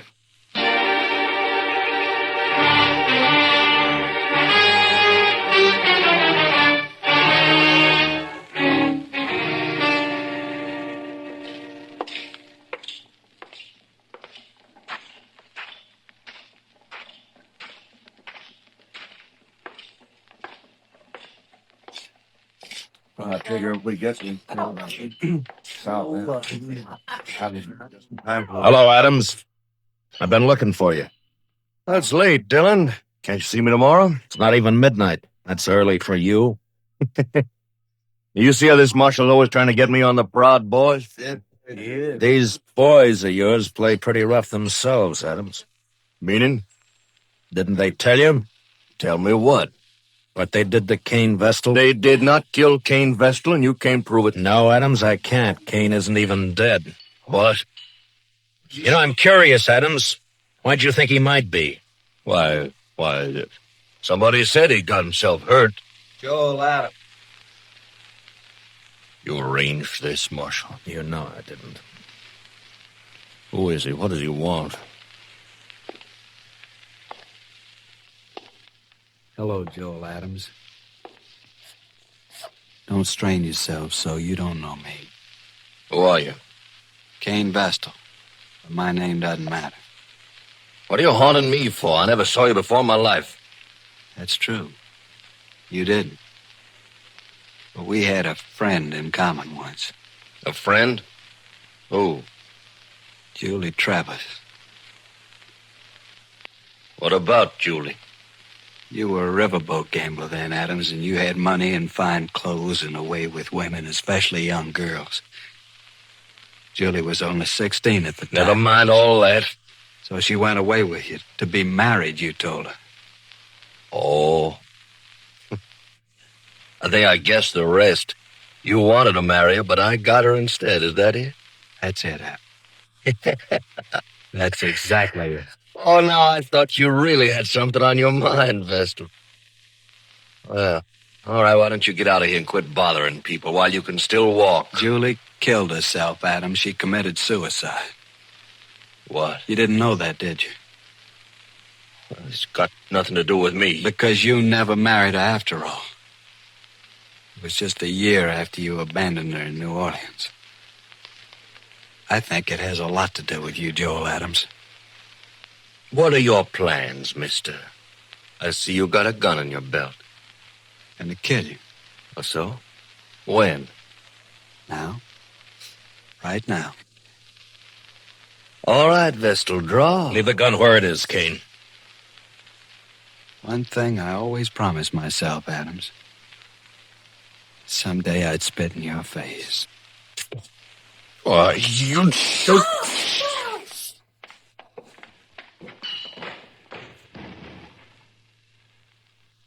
Give me the gun, Adams. Okay. He's dead. Well, he was going to kill me. You heard him. He wanted you dead, Adams, any way he could manage. I know it. That's what I say. You're under arrest for murder. For... What?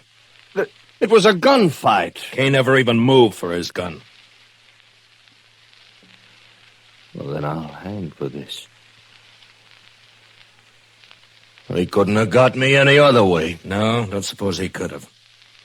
I remember the river gamblers used to say, no matter how you win, so long as you win. That Cain should have been a gambler. Maybe he was. Come on, let's go.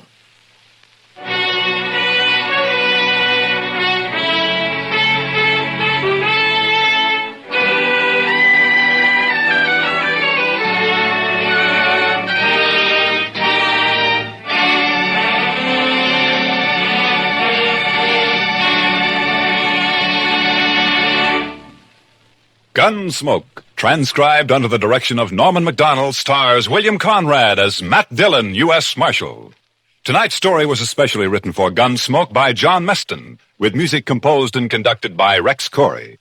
Featured in the cast were Harry Bartell, with Georgia Ellis and Larry Dobkin. Parley Bayer is Chester, Howard McNear is Doc. Clancy Cassell speaking. Join us again next week as Matt Dillon, U.S. Marshal, fights to bring law and order out of the wild violence of the West in Gunsmoke.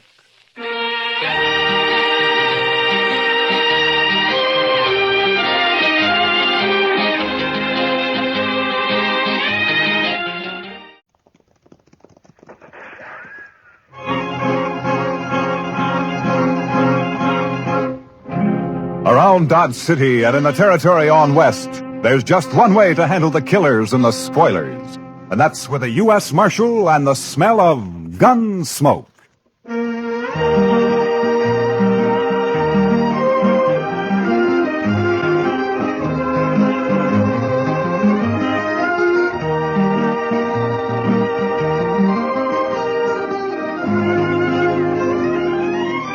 Gunsmoke, starring William Conrad. The story of the violence that moved west with young America. The story of a man who moved with it. Matt Dillon, United States Marshal.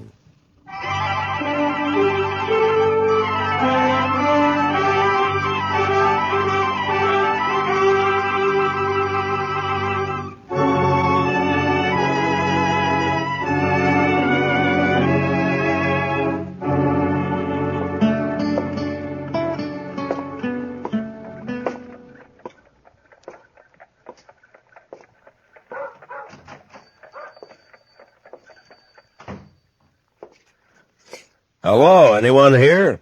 Be right out. I was just in the... Oh, hello, Marshal Dillon. Hello, Ben. How are you? Had shipment come in from St. Louis? He came in on the morning train, Marshal. I was going to send the boy over to tell you. What, have you seen it yet?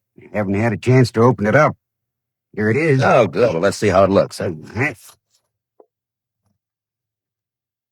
There it is. Prettiest gold watch chain I ever did see. Chester like. Yeah. And look at the gleam on that elk's tooth. Yeah. Chester know you're getting this for him? Oh, no. It's by way of a surprise. He thinks he's got a birthday this month sometime. Saturday's about the middle of the month, so I figure it's as good a day as any. Give it.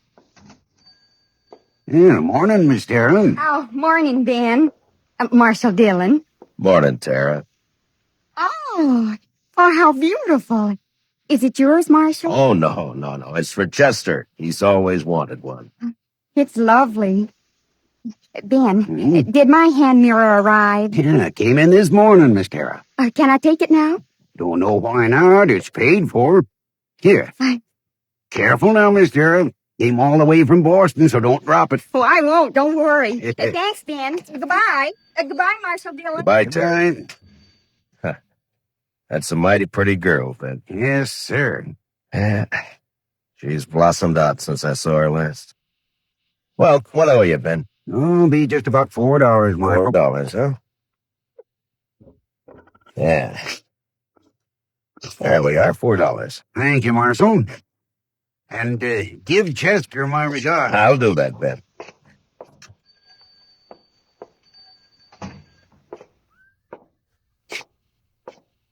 Well, morning, Miss Lane. Morning, Mike. Morning. Marshal. Hello, John. Oh, hello, Marshal.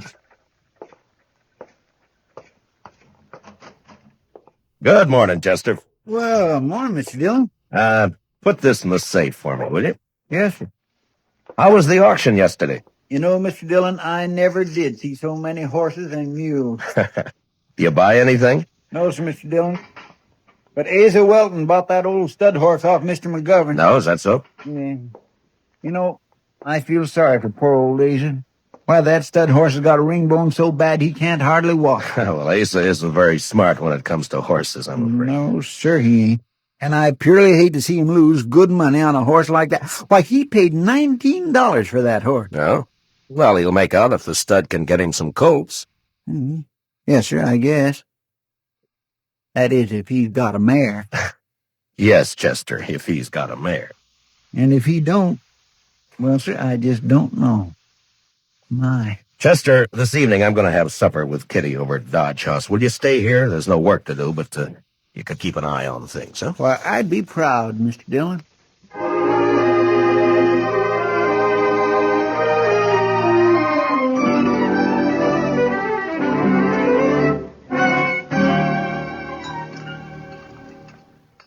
More coffee, Kitty? No thanks, man. Yeah. You, mind if I smoke? Oh, those are the longest cigars I ever saw. Well, if it bothers you. Mad. 6 nights a week at the Texas Trail, and you think I'd mind one cigar? Go ahead. Okay. Matt, What? there's something been troubling me. Oh, what's that? Well, I wanted to have supper here so we could talk. Well, what is it, Kitty? Almost 4 months ago, you and Chester brought a little girl back into town. Daddy was dead, out in the plains. You brought her back 'cause she couldn't stay out there alone. But go on. She was real sweet. Young, I guess maybe 17. You're talking about Tara Hantry. Yeah, Matt. I saw her over at the general store this morning. What about her? Well, she's hanging around the Texas Trail, Matt. I see her there all the time. Afternoons, evenings. Oh? Well, why are you telling me this, Kitty? Well, it's no place for a girl. Not a young girl, not a girl like Tara. I don't have any say about how Kate runs the Texas Trail. If they don't want Tara in the place, Kate should keep her out. Well, Kate won't keep her out. Why should she? Tara's attractive. She's good for business. Kitty, when I brought Tara back to Dodge, Lawrence Kells and his wife took her in. They've been treating her like her own daughter. Now, it's not my place to interfere Well, with maybe them. they don't know, Matt. They're church-going people, Kitty, Kells and his wife. They try to do what's right for Tara. I'm sure they do. Matt, people like the Kells don't know the Texas Trail. They don't know the saddle bums, the spoilers, the wild ones that hang out there. Even if they did, they wouldn't see too much wrong with the man Tara's taken up with. Well, who is it? Jack Grace. Jack Grace? Yeah. Tara's keeping company with him? She has been since he came to town a few weeks back. Or a little fool. Well, don't blame her too much, Matt. He cuts quite a figure. Long hair, buckskin shirt, Texas spurs. She's young, and his stories make for good listening. Yeah. Matt, I've talked with Grace, and there's something wrong with him. He's too cold, like he's dead inside. He can charm you with a smile, and he talks just fine, almost like a gentleman. But there's nothing inside him, Matt. He's empty, like a shell. All right. What do you want me to do, Kitty? Thank you, Matt. Talk to the Kells. All right. Tomorrow morning. I promise.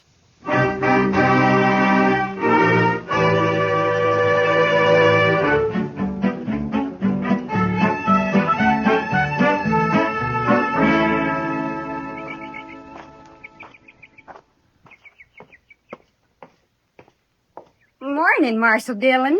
Good morning, Tara. We're having some lemonade. Won't you join us? I came looking for Mr. Kells. They're both down at church, getting ready for the social tomorrow night. Marshal Dillon, have you met Mr. Grace? Mr. Grace? I know of you, Marshal Dillon. Down around Waco, several of the boys speak of you. No?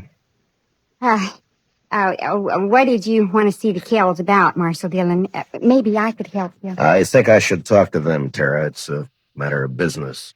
About Mr. Kells' business? The buffalo hide? No. It's another sort of thing. I better come back, Tara. They'll be home later.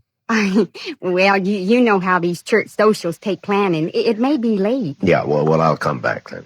Sorry you won't join us, Marshal. Thank you anyway, Mr. Grace.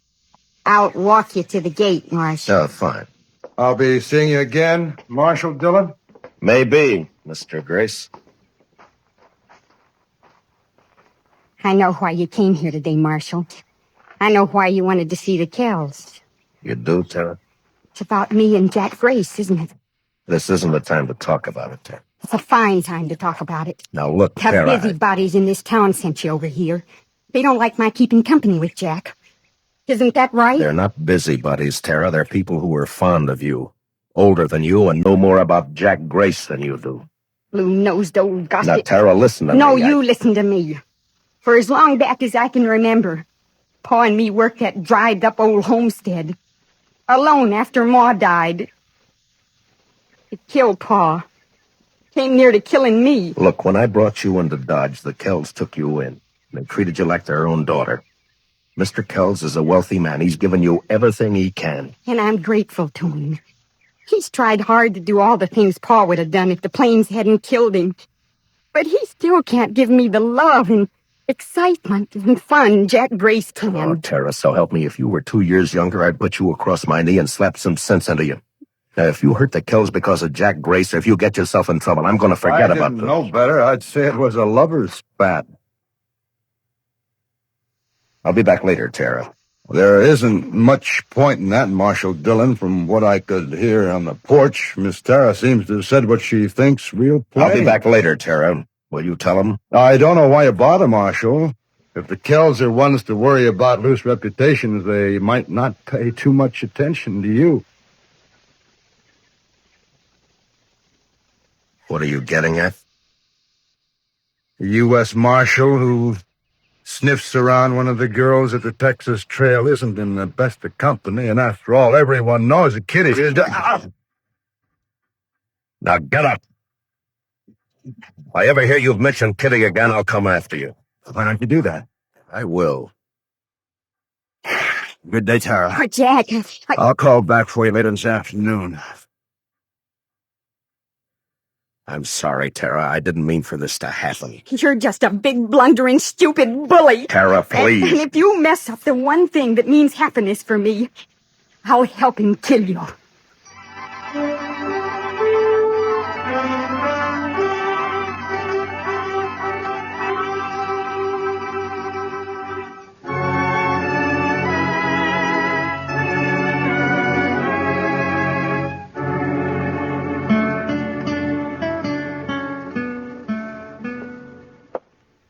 Chester told me you wanted to see me, Mr. Dillon. Yes, Mr. Kells. Won't you sit down, please? Yeah, sure.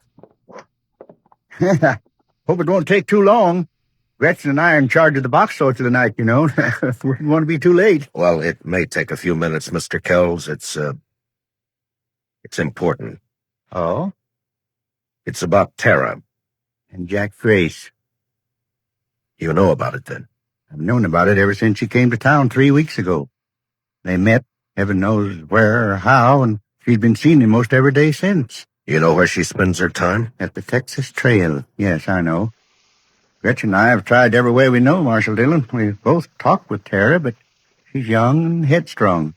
I don't know what to do. I think she'd run away with him if we interfered again. Mr. Kells, as Marshal, this is no affair of mine, but as someone who's fond of Tara and... Well, I wish you'd try talking with her again. Well, we'll do everything we can, I promise you that.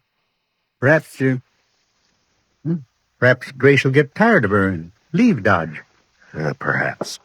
Well, anyhow, you know I'll sure try. Yeah. Well, thank you very much for coming over here, Mr. Kells. Sure, Marshal. You're going to be at the social tonight, aren't you? Oh, sure. Chester and I'll be there. Chester'd be real upset to miss it. Good. We'll see you there. Okay, fine.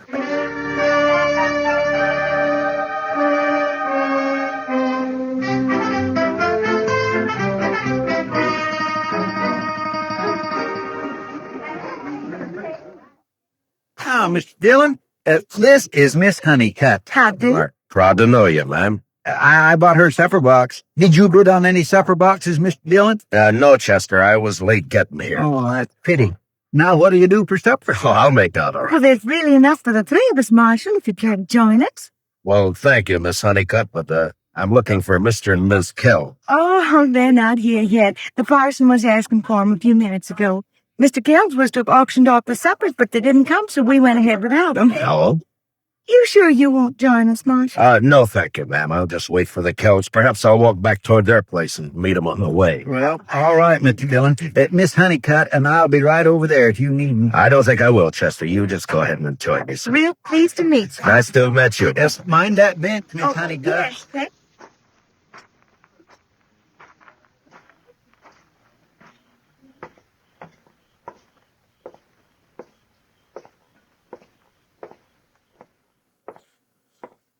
Matt? What?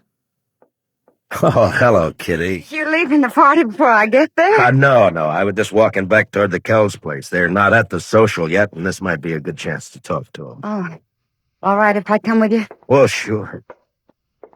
I had a talk with Mr. Kells this afternoon. Yeah? Yeah. He knows all about Tara and Grace. Has known for a long time. Well, what's he gonna do about it, Matt? He doesn't know what to do. Neither do I, Kitty. Look, Kitty, you're a woman. You know about these things. You don't tell a woman she shouldn't love some man, do you? No.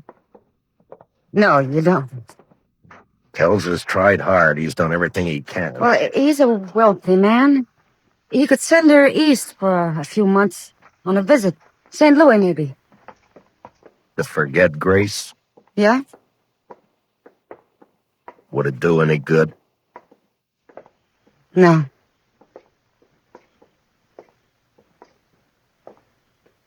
Oh, there's the house. It's dark. Maybe we passed them. No, I don't think so. It's here. Okay.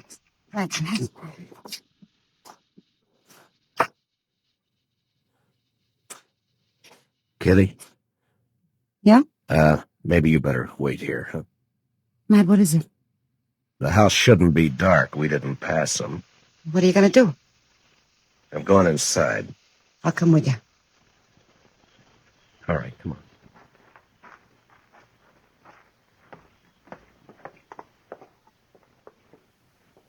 The door's open.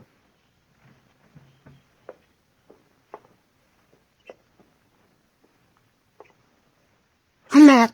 Matt, look. Stay here, Kitty. Shot, both of them. Oh. No wonder they were late for the auction. Kitty, go back to the church social. Find Chester. Have him meet me at the jail. Tell Doc to come over here. What are you gonna do, Matt? I don't know. Look around, maybe. Why this? What for? Who knows why people kill, Kitty? Money, maybe. I don't know. But who'd do it, Matt? Who'd kill the cow? Someone who hated him enough or thought they had something he wanted. Bad. Real bad. Grace? Will you please get Chester and Doc? Yeah. Yeah.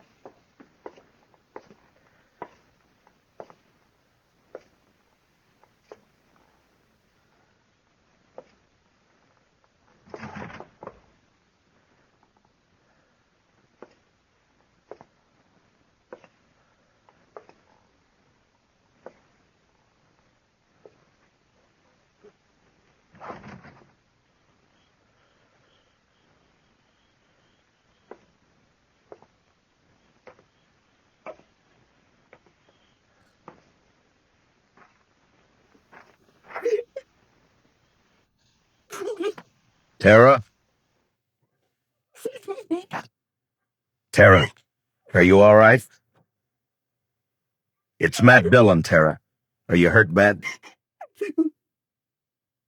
Who did it, Tara? Do you know? Yes. Yes, I know. Well, who was it?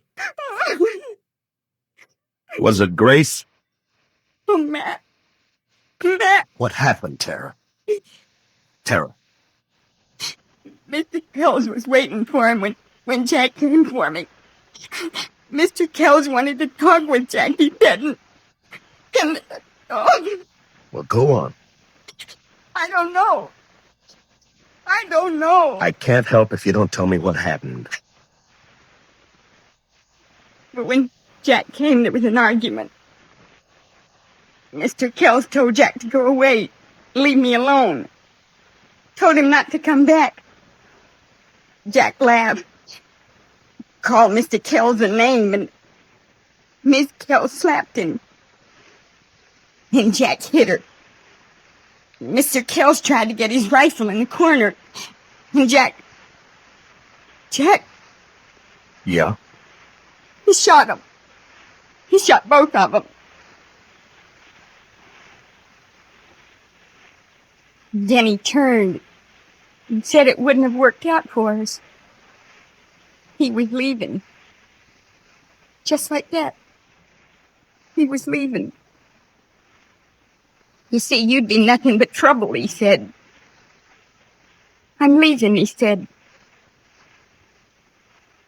Then he hit me. And... oh. Doc will be here in a few minutes, Tara. He'll take care of you.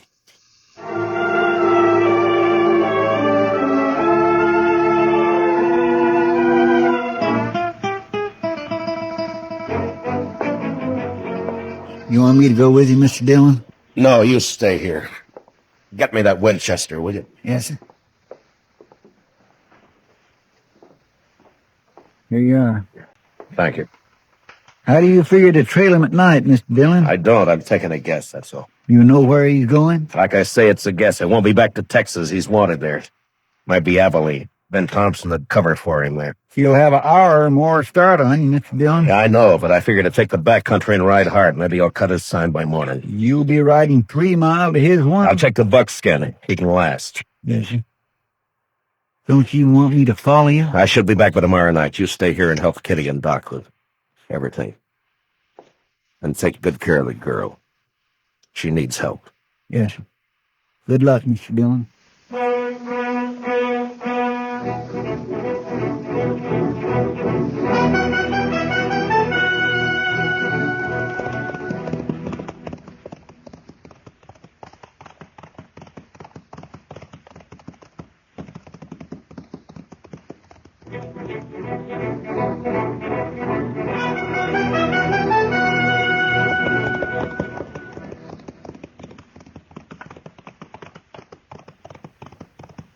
Hold on.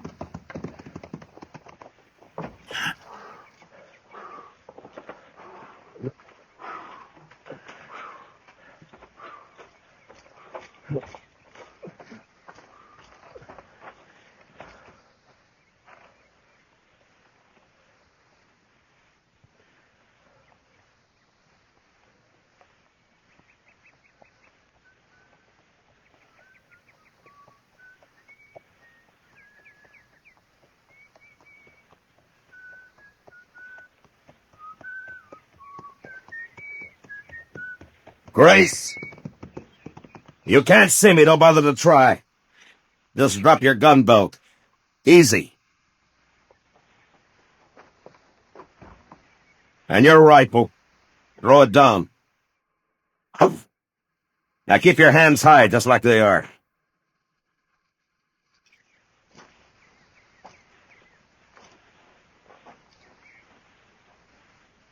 You travel fast, Dillon. I didn't waste time getting to here. I know this country better than you, Grace. Roads aren't always straight. Even so, that buckskin of yours must be quite a piece of horse. He is. We'll be starting back right quick, but meanwhile you just sit tall right where you are. Arms will get tired. Taking me back to jail in Dodge. Well, what do you expect? You murdered 2 people just last night, tried a third. I just hit Tara down. I don't know as I tried to kill her. You must have known I'd come after you. I figured maybe you'd start tracking me toward Texas. I didn't give you credit to think of my heading for Abilene. I guess the joke's on me. Yeah, I guess it is. You know, I don't understand what goes on inside you, Grace. There's no point in my getting riled. You got me cold, Deck. Someone told me earlier you were just a shell, that you were empty inside. By heaven, you are. You're crazy, Grace. Just mean, pure crazy. It's you doing that talking, Marshal. Please yourself. In a way, it's all Tara's fault, I suppose. Well, it wouldn't have worked out anyway, like I told her. All right if I light up? Marshal? All right, but watch your moves. My makings are in my blood. Oh, great!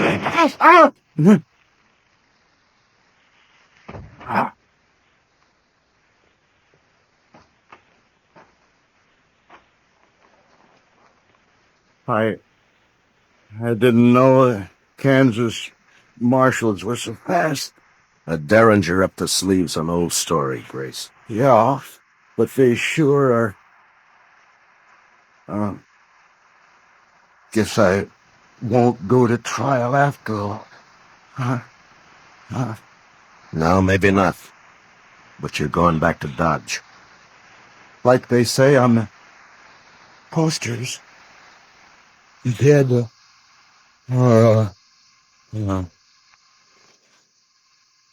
Yeah. Dead or alive.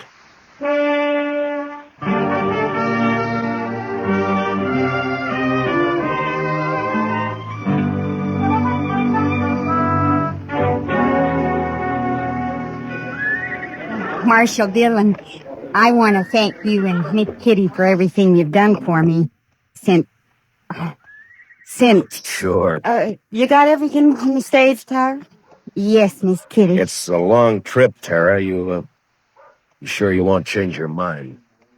I think I'll like it back east, and St. Louis won't be as big for all this. Marshal Dillon will be late into Haiti City if I don't get away now. Okay, driver. Well, goodbye, Tara. Good luck. Goodbye.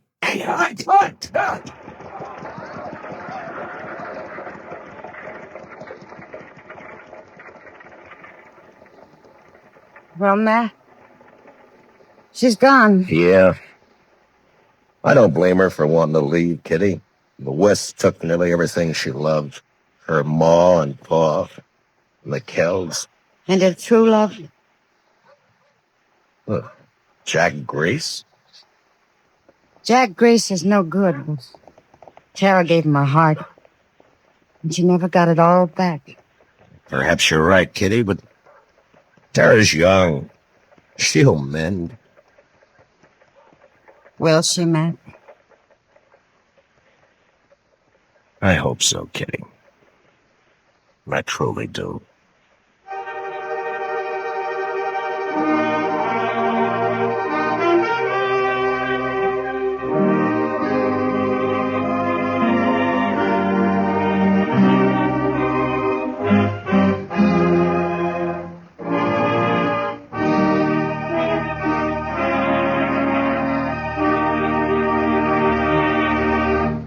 Gunsmoke, under the direction of Norman Macdonald, stars William Conrad as Matt Dillon, U.S. Marshal. Special music for tonight's story was composed and conducted by Rex Corey. Featured in the cast were Sammy Hill as Tara and John Daner as Jack Grace, with Ralph Moody, Joe Duval, and Vivi Janis, Parley Bear as Chester, and Georgia Ellis as Kitty. Gunsmoke is heard by our troops overseas through the facilities of the Armed Forces Radio Service. Join us again next week as Matt Dillon, U.S. Marshal, fights to bring law and order out of the wild violence of the West in Gunsmoke.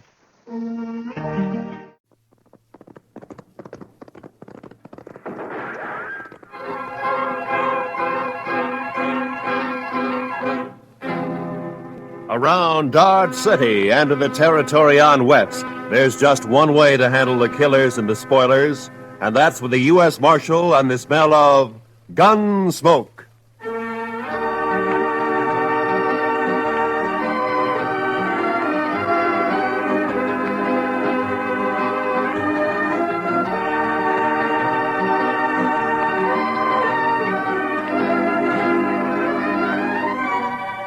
Gunsmoke, starring William Conrad. The story of the violence that moved west with young America. The story of a man who moved with it. Matt Dillon, United States Marshal.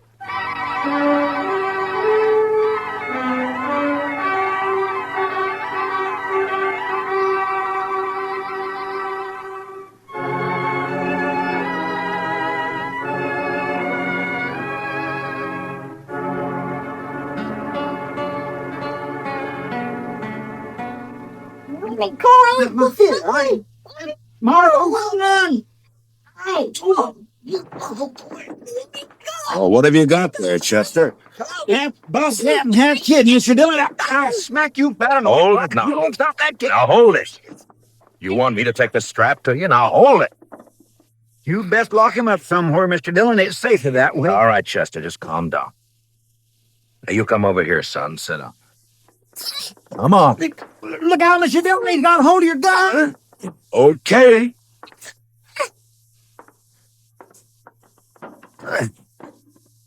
Now you sit there. Don't you move an inch. You hear me? Not 1 inch. He is a mean little bug. Now, what's it all about, Chester? What's he done? I ain't done nothing. Now you hush your mean little face. This here place is the law, and you're talking. What's he done, Chester? I ain't done nothing. There, you hear that, Mr. Dillon? Chester. Yes, sir.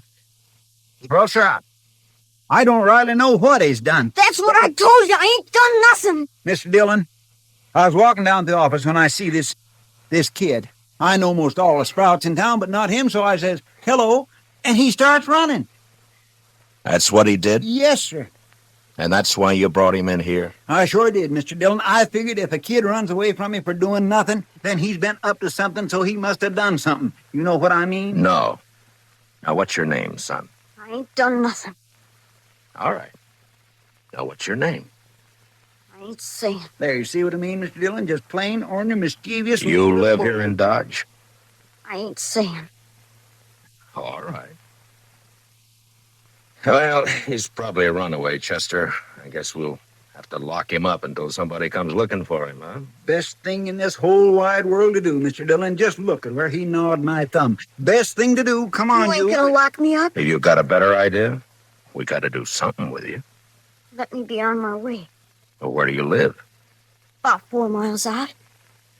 Oh. Oh, sure. I know you. You're the Macklin kid. No, I ain't. I'm Danny Birch, but I ain't saying. There, I knew he wasn't town kid. I just knew that, Mr. Dillon. What did I tell you? Nothing. Now, if you'll just close up a minute, Chester, we can get this settled and Danny can go on his way. Now, you say you haven't done anything wrong, son? No. Your ma know you're in Dodge this morning? Guess so. All your chores done before you came? No. Well, maybe you better go on back then, huh? Your ma might be kind of worried. Guess so. You, got a horse? Yeah. Okay. So long. And take it easy. I can go now? Sure. Go ahead, Danny. You're Marshal Dillon, ain't you? Yeah, that's right. Well, I guess I come to Dodge to fetch you. My sister sent me. Oh? I wasn't going to, but I got to now, 'cause I promised Lily. She made me swear on Rattler's buttons, and I figure if I didn't see, I wouldn't be telling no lie if I told her you wasn't around. Now I seen you. No, hold on. Your sister wants me to come out with you to your place, is that it? Yeah, Why? on account of Pa. None of us gives a hoot excepting Sister Lily, and she just acting like a girl. Oh, what's happened to your pa? He's gone off again, shooting up the cattle. Thing is, he took 2 guns with him this time and a whole mess of bullets. Lily's just scared. Your pa been drinking a little, maybe? I guess. Anyhow, he goes loco and stays that way for a long while. But it's like Dave and Donald say, he'll get over it, he always does. They're my brothers, Dave and Donald. They ain't worrying. Uh-huh. Now, you want me to go out with you to help find him, is that it? I don't want it, Lily does. And I had to swear on Rattler buttons that I'd fetch you. Oh, yeah, sure. Well, it's good that you did. Chester, get your stuff, will you? We'll ride out with Danny.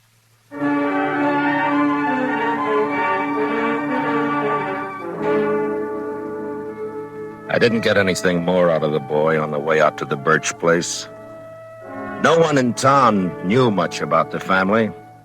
They'd moved in about a year earlier, came up from the territories. The folks about said Birch and his brood kept pretty much to themselves. There'd never been any trouble with anybody. I looked at the boy riding his horse bareback. He was nice looking enough, but there was something the matter with his mouth. It was too hard. You could tell he wasn't a kid who did much smiling. Maybe with his paw acting that way, I didn't blame him. He sure rode his horse proud, though.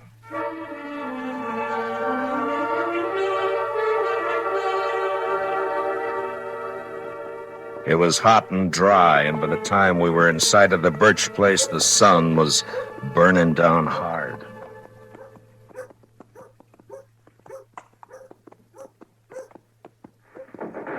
Oh, that'd be Donald, I figure. Yeah, there he is. Kid, get off on that horse and get over here. Gonna get yourself a licking. Lily made me go. It's not my fault. Do as I say. You, mister. The name's Dillon. I'm the U.S. Marshal out of Dodge. Your brother asked me to come out and help. Don't need no help. Shut up, Ham. Nothing to help with. Danny, you heard. Put the horse away and get in the house. You ain't giving me no licking. Put up your gun. I'm coming over to talk. Come on, Chester.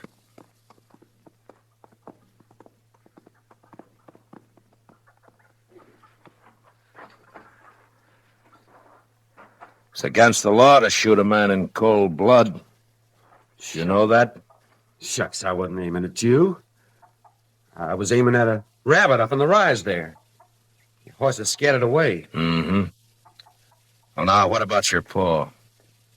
What about him? Have you found him? Shucks, he don't need to be found. He'll come back when he's good and ready.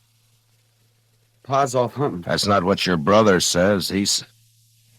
Where'd he go? Well, he's going to get himself a licking, that's what, and he knows it. Kept himself away, that's what.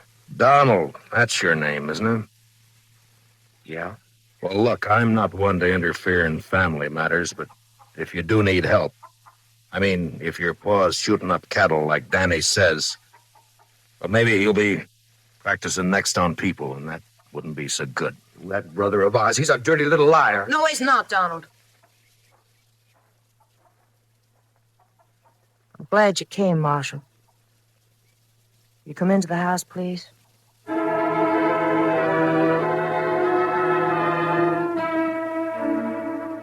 Chester and I followed the girl into the house. I knew it was the sister Lily. All the family I'd seen up to then had a great likeness to each other. Donald slouched in behind us and moved around the room, nervous-like. It wasn't by rights a house, and it was too big for a cabin. I had the feeling that they'd put up boards and studs where the fancy took them, and the place just grew another room like a lizard's new tail. I don't know what it was, but I got a funny feeling. It was too hot, and something was wrong. All wrong. And the girl Lily looked square at me with hard eyes.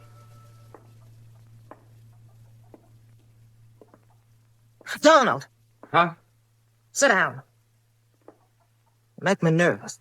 Oh, sure. Marshal Dillon, I want you to help us find Pa. Oh, Lily, Dave's going to be awful mad. Somebody's got to do something around here. Did your paw take a horse? No. Oh, where do you think he went, Miss Lily? I don't know. Maybe up to Horse Flats. Maybe over by Gorman's Creek. Creek's all dried up. There's going to be no water in there. Did he take a water skin with him?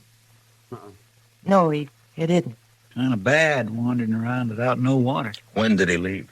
Yesterday morning. We heard a couple of shots along about noon.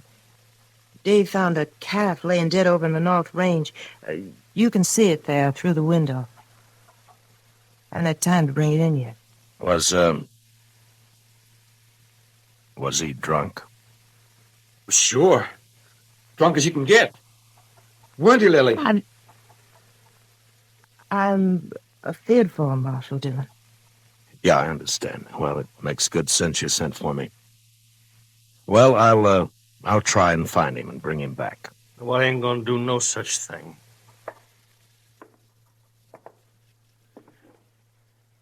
You that Marshal fella out of Dodge? This is Marshal Dillon, Dave. My brother, Dave Birch. How are you? Told you, Lily. Told you keep our business to us, not outside. It's got to be somebody else's business the way it is, Dave. And you know it. No such thing, Lily. I told her, Dave. I told her. I knew he was going to be mad. I figure the four of us, you and your brother here, and Chester and me, ought to be able to get him in before night. Now, mister, I told you we don't need you. Nor no one else. I'll be obliged you get off this property. Shut up, then. I'll see you and your fella there to the door, Marshal. I'm sorry, but if your paw's running around dangerous, it's my duty to find him. Donald. I got him. Get up slow, Marshal. And you, fella, reach up high. Okay, Dave. Take the guns. The younger brother, Donald, had got behind my chair, and now he was covering us with a shotgun. Dave took our guns. It was kind of crazy, and I almost wanted to laugh when I saw the kid, Danny, peeking in around the door. But then I saw his eyes, and there was the same thing in them. Hard, angry, as in the others. The girl started to say something. Then she shut up. Now get on your horses and ride back. And I don't want you out here. This ain't no matter for the law, and you're trespassing. You're making it a matter for the law right now, you know that. Start walking. Them guns is U.S. property. Okay. I ain't no thief.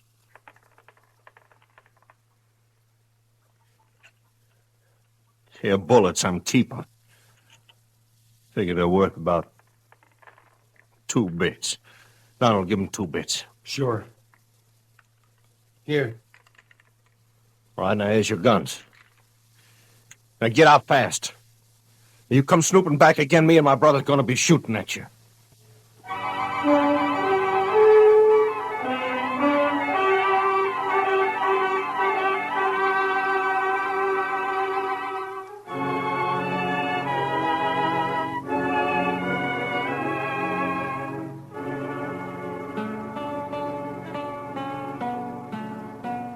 The 2 brothers followed us out and over to the horses. As hot as it was in the house, it was worse in the open. The saddles were burning. There wasn't another word passed between the Birch boys and me. They just stood covering us. And when I looked back 100 yards or more off, they were still there. Well, sir, that's what comes of trying to do a kindness, Mr. Dillon. As far as I'm concerned, they deserve whatever happens. I can't make it out, Chester. You'd think from the way they talk, they don't care what happens to their paw. Mean bunch of children. They probably don't. My, Mr. Dillon, you ain't even riled they pulled guns on us. I guess I'm not, Chester. You know, there's something awful wrong back there. Those boys don't look the kind to pull a gun. The girl wanted to talk, all right, but they wouldn't let her. Just mean, that's all. Oh, you aim to go back, Mr. Dillon? Just like I said, Chester, if it's just a family affair, you and me don't belong in it. But if the old man's as drunk as he sounds, he could make a lot of trouble. No, we're not going back right now. We're going to have a look around this country for a spell.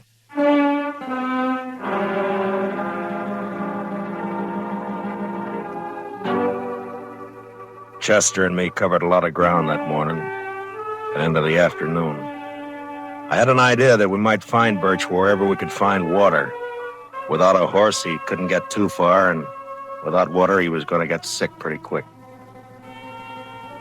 We rode over by Gorman's Creek, and then up to Horse Flats, and there was nothing. Along about 2 in the afternoon, Chester spotted a carcass lying off the trail. It was a cow. She'd been shot 3 times in the head. Could have happened this morning or yesterday. Uh-huh. Hard to tell in this weather. Oh. Well, the ground's too dry to pick up a track. Might as well take a chance and go over to the hills. Yeah, might be water there. Boy, I could do with some right this very minute. Come on.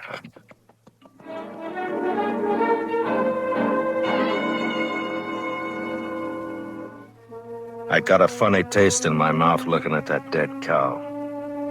When a thing dies natural or gets killed for food, that's one thing, but even an animal has a look about it when it's been murdered. We rode the 6 miles to the hills.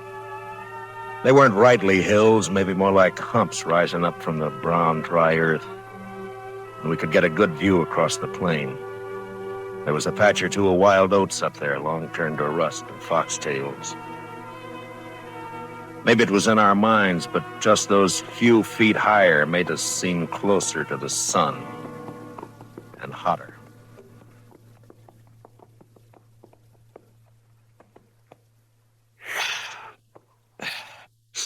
You ought to be able to see if he's out there anywhere. Mr. Dillon, he'd be dead if he was. Man couldn't live a morning out there. On foot. Well, I don't think he's going to find water up here. Oh, look at that. Dry as a bone.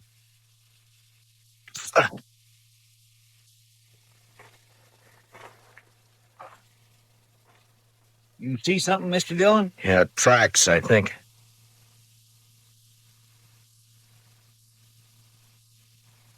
Yeah, he's been up here.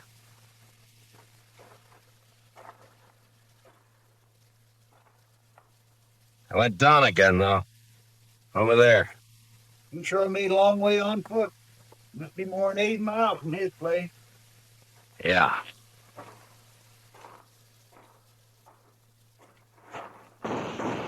Oh, you darn fool.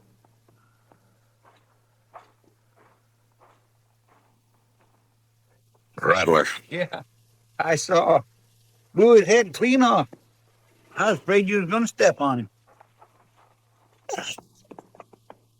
Well, we'll follow the tracks until they give out. Come on.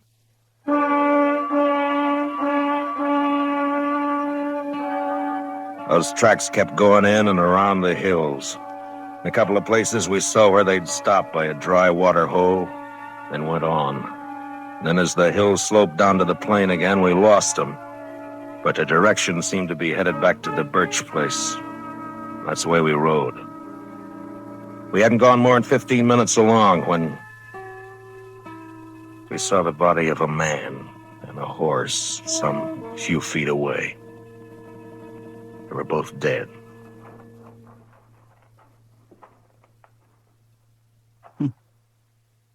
He wanted to make sure, didn't he, Mr. Dillon? Birch must have emptied his gun. Look at that. Isn't it Jack Mason, one of old man Gorman's hands? Yes, sir. That's who 'tis right now. Nice fellow, too. I knew him a bit. Get him on your horse, will you, Chester, and take him over to Mr. Gorman? Yes, sir, I'll do that. I'm gonna go back to the Birch place. I'd rather come with you, Mr. Dillon. No, meet me there, huh? Yes, sir. And if you see Birch on the way, watch your step. Try not to kill him. But don't take any chances. No, sir, I surely won't.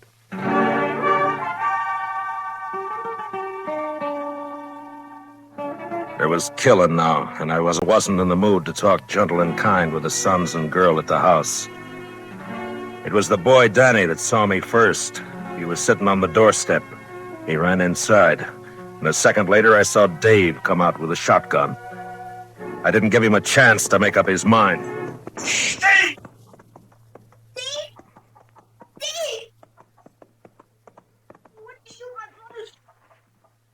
Shut up, kid. Get inside. Ain't nothing. Get inside now, you hear me? I'm sorry, but I'm not arguing with you anymore. Where's your paw? I don't know. He killed a man back on the plain away. You're a liar. Told you get in the house, kid. Now get... I'm staying. He's a liar. Pa never killed nobody. Where's Donald and your sister? Outlook. Mr. Diddy. He killed someone. Yeah. Jack Mason, one of Gorman's boys. Don't you say that. Don't you say... Danny, get me some whiskey, will you? My arm pains. Yeah, I will. But you ain't gonna tell no lies about my pa. You tell me quick, Dave. Where do you think he is?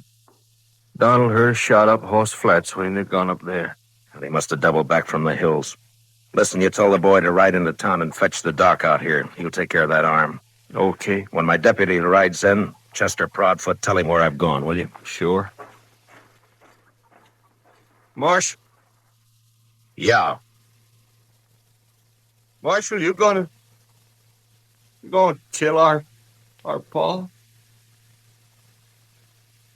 I don't want to. Not if I can help it.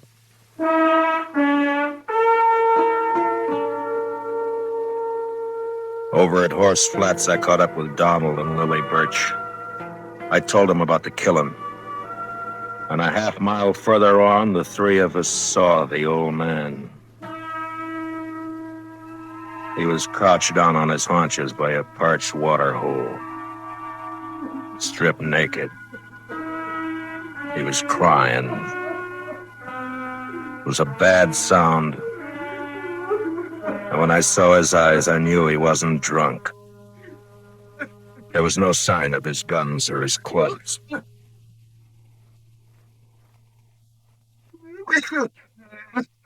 Come on, Paul. It's okay, darling. You're okay, Paul. Come on, Paul. I knew it would happen like this. Someday. I knew it would. Boys figured it'd be shame on us all. Word got out Pa had spells. Your brothers were wrong. It was all right till after Ma died. And he started to act this way. That's why we had to leave our last place. People found out. Tried to keep him home, but weren't no good. Give your old boy a step of water. Your pa's dishes now. Oh, get up, we're going to... It's funny. Pa never took a drink in his life. We always said he was drunk when he carried on like this. People could figure a man drunk. I'm sorry, Miss Lily. I'm gonna have to take him in. I got to. What'll they do to him? I don't know. But he's done murder. It's my job to take him in. They'll hang him. I don't know. Maybe not, I don't know. Son, where's your brother? He didn't let you come out here alone. You're too young now. Where's your ma? She ought to know better, huh? Miss Lily, come over here. Oh, no, son. Now, I want you to listen to me. It's not my business, but will you let me give you some advice? Miss Lily? Huh? Now, you sell this place. I'll see what I can do to help. And you and your brothers go somewhere else and start afresh. You can get a good price for your land. You do that. It's best. Yeah. We'll go. I'm not saying you've got to. I'm saying it'd be better. It'd be better for the kid. He's seen too much of this. It's not good. You gotta teach him to smile again. Act like a kid again. You understand? You understand? Sure. I understand. Okay. I'll be taking him along now. We'll stop off at your place with some clothes. All right.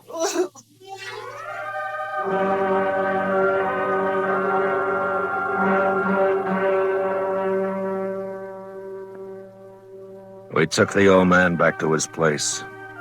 Got him dressed. His children said goodbye to him like they knew that they'd never see him again. Like there was no hope. Chester rode in, and the old man seemed real happy to go back with us to Dodge. He didn't know. He didn't care. On the way, we passed the Doc and Danny, riding out to take care of Dave's arm. It's a funny thing, the old man didn't even see the kid. He was prattling to us about the Indian Wars. The last I saw of Danny Birchie, he was looking back over his shoulder at his paw. And we heard him still crying a long way off.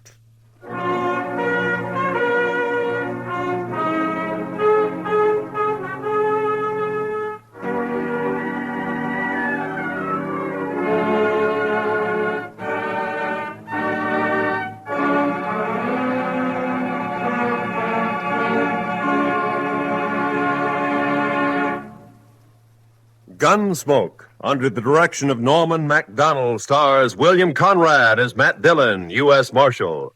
Tonight's story was specially written for Gunsmoke by Anthony Ellis, with music composed and conducted by Rex Corey. Featured in the cast were Richard Beals as Danny and Michael Ann Barrett as Lily, with Lee Millar, John Boehner, and Lawrence Dobkin. Parley Bear is Chester. Gunsmoke is heard by our troops overseas through the worldwide facilities of the Armed Forces Radio Service. Join us again next week as Matt Dillon, U.S. Marshal, fights to bring law and order out of the wild violence of the West in Gunsmoke.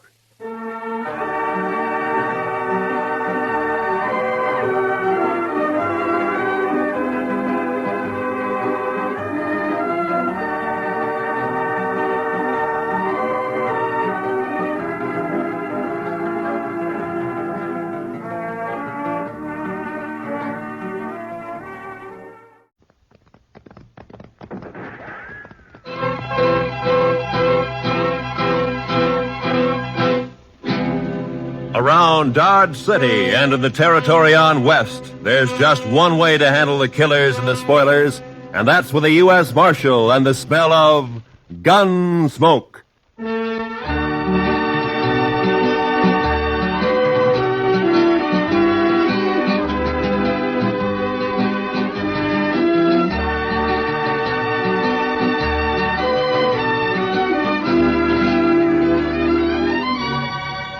Gunsmoke, starring William Conrad. The story of the violence that moved west with young America. The story of a man who moved with it. Matt Dillon, United States Marshal.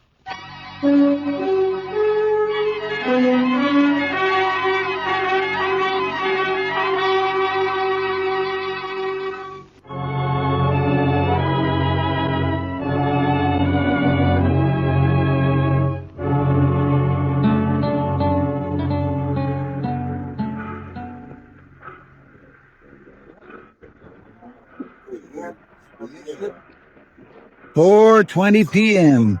We got in right on time, Mr. Dillon. Yeah, the railroad's getting better every month, Chester. Looks like they're going to civilize this prairie yet. Well, I'm glad to hear it. All right, let's go. Well, Abilene sure don't change much.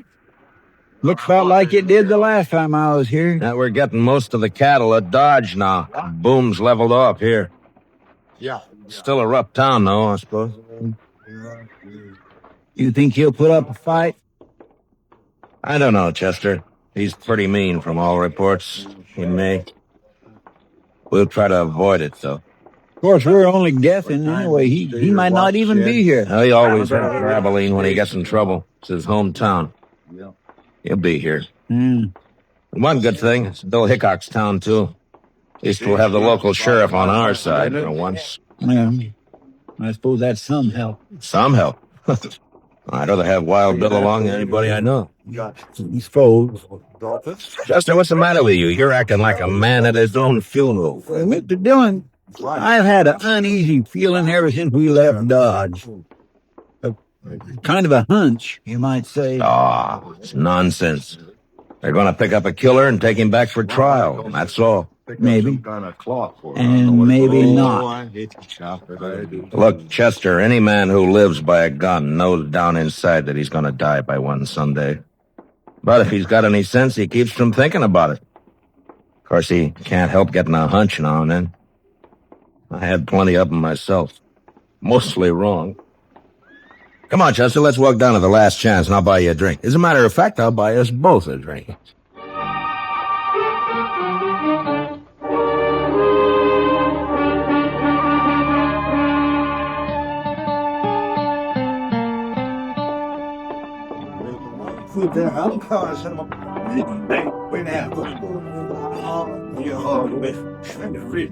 What'll you have, boys? Rye for me. Yes, sir. You can make mine the same. Bottle of rye and a couple of glass. Quite a crowd in here for this time of day. Yeah. I've been looking around for Wild Bill, but I don't see him. Suppose the Daggett kid might be in here. How did he spend most of his time hanging around the saloons while he was in Dodge? Here you are, boys. Drink up. Thank you. Oh, by the way, bartender, do you happen to know a kid around town by the name of... Who, mister? What? Oh, never mind. Well, he's here, Chester. Down there at the end of the bar. Yeah, that's him, all right. Well, sir, Mr. Dillon? He's what we're here for. We gonna wait for Mr. Hickok? No. Come up on his left side, Chester, and watch his gun. Yeah, Mr. Dillon. I'm telling you, the funniest sight you ever seen. We'll knock that scrawny hound dog end over end. Fired. Got him right in the back of the...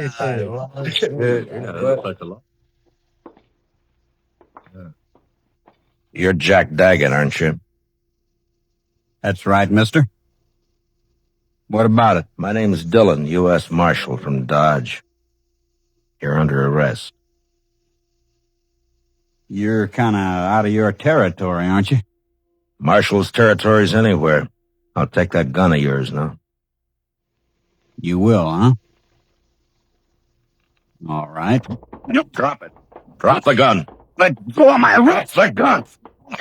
Drop nothing. You heard the marshal? Yeah. That was easy, Mr. Dillon. A lot easier than what I thought it would be. All right, Chester, put the cuffs on him. Yes.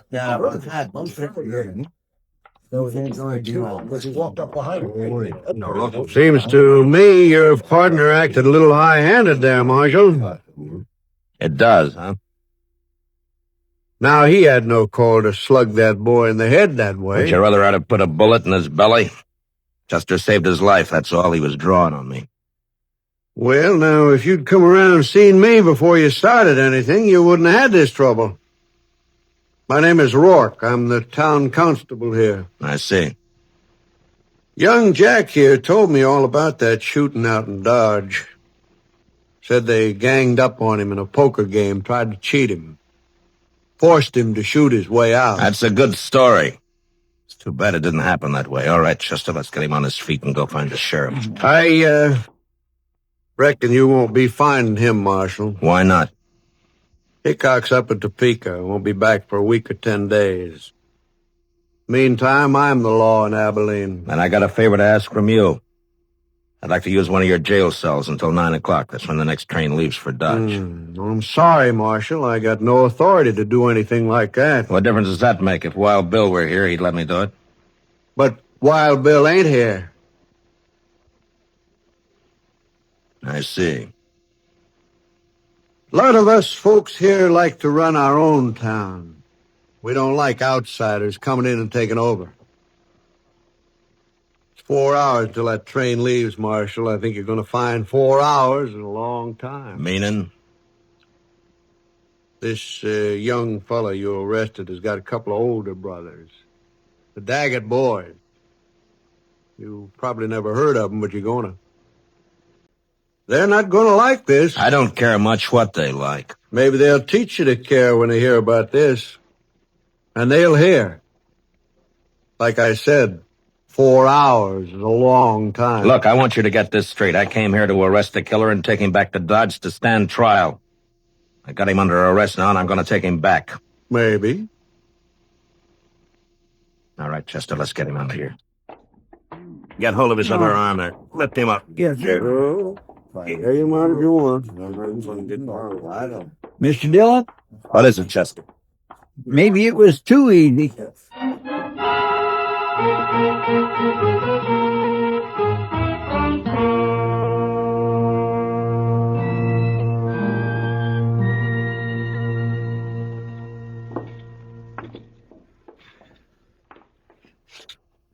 Yes, gentlemen. What can I do for you? We'd like to get a room, please. Well, I have a very nice one right at the head of the stairs. If you'd care to look at it. That won't be necessary. We'll only need it for about 4 hours until the train leaves for Dodge. Mm-hmm. Well, if you'll just sign the register here. Thank you. My, your friend seems to have suffered quite an injury. Yes, sir. He bumped his head. Oh, really? Well, it's certainly a bad cut just to... Boy, that's one of the Daggett boys. Young Jack Daggett. Yeah, that's right. I got him under arrest for murder. Now, where's the room? You arrested Jack Daggett? Right here in Abilene? Yeah.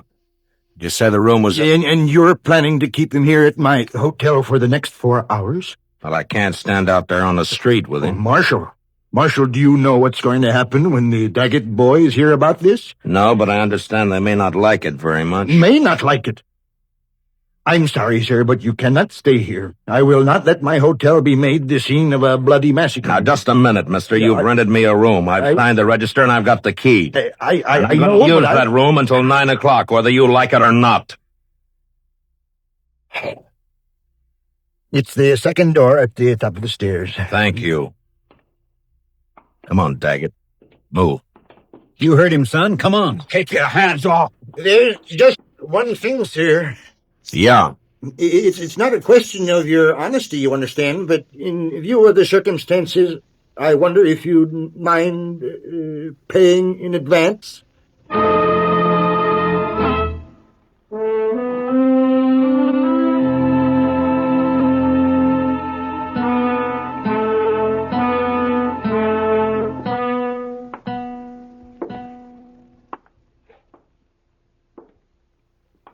What time is it, Chester? It's 6:23, Mr. Dillon. I thought it was later. Yes, sir, I know. He goes pretty slow when you're waiting for something like this. That's where I wished it was 9 o'clock. I wished we were leaving on that train right now. You're not leaving on no train. Not alive. My brothers, Dillon. What they think about all the time is hands off the Daggets. That goes for you or anybody else. Reckon we ought to stuff a pillow in his mouth, Mr. Dillon? Might not be a bad idea. You won't think it's funny when they come around. But maybe they won't come around. Maybe they decided to... Cover the door from the other side, Chester. Yes, sir.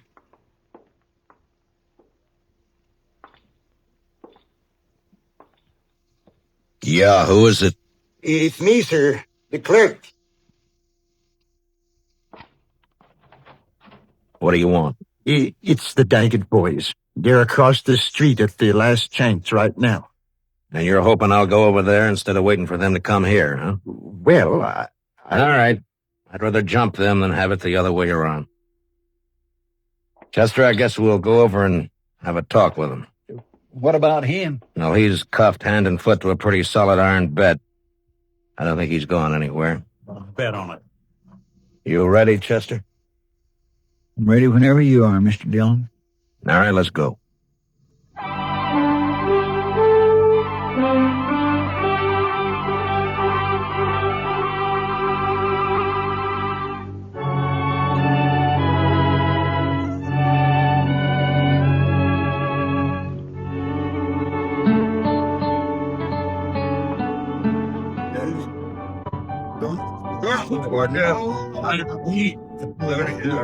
That must be them, Mr. Dillon.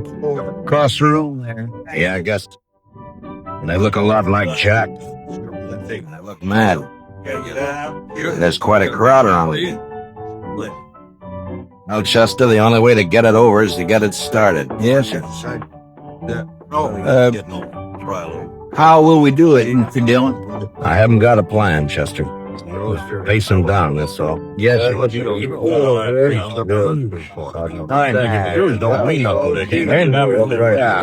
your dear? You the Daggett brothers? What if we are? This is him, Jim. This is a fellow. Shut up, Rourke. You've been glad enough to stay out of this so far. Stay out of it now. My name's Dillon, United States Marshal from Dodge City. I got your brother Jack under arrest for murder. You probably heard about it. Yeah, rumors got around. I'm taking him out of here on the 9 o'clock train. He's going back to Dodge to stand trial. My guess is he's gonna hang. Yeah. Now, the point is, what are you gonna do about it? Why didn't you wait? We'd have looked you up. You didn't answer my question. Still 2 hours and a half till 9 o'clock. I reckon we got plenty of time yet. We'll wait. Why wait? What's the matter with now? Would rather wait. Maybe you're trying to pick up some helpers among this bunch of hangers-on, huh? Well, look at them. Each one trying to sneak behind the man next to him. If you're counting on any help there, you better forget it. You're pushing your luck, Dillon. I don't think so. You boys are full of talk, and that's all. You never even intended to start anything. You're a dirty liar. We're going to do plenty. Now, don't you move, either one of you. You covering my back, Chester? Yes, sir. All right. I'll take that gun. Thank you. Yours, too. Sure. It's your play, Dillon. Where it stands now. Thank you. Here, Chester. Kick those back onto the tables. Yes, sir. All right, folks, just leave them lay, please. Don't nobody touch them. Here, Chester. Now hold on to my gun. All right, Mr. Dillon. Now just keep them off my back. Yes, sir. You. Come here. Sure.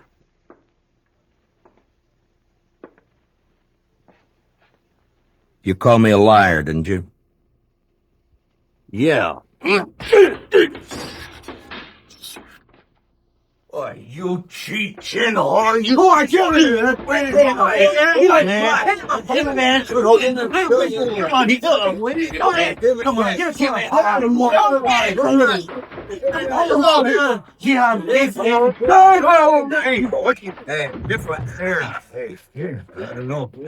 I thought you Daggetts were tough.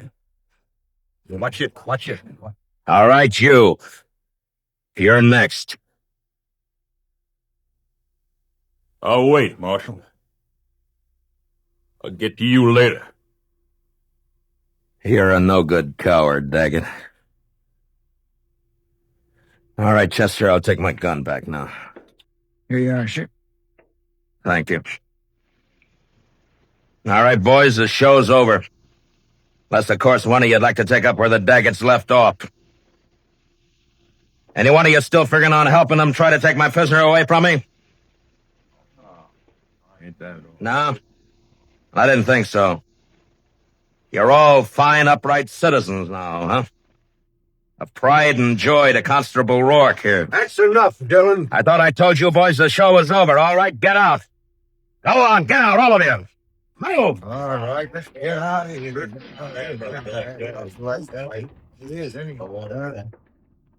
Marshal, I'd say you overreached yourself there. Stepped past the limits of your authority. How I enforce the law's my own business. I do things my own way. The way it'll get you killed someday. Maybe. I have to live in this town, Dillon. You don't know these Daggett brothers. If you cross them, you're through. I've seen it happen. Come on, Chester, let's go. All right, Mr. Dillon.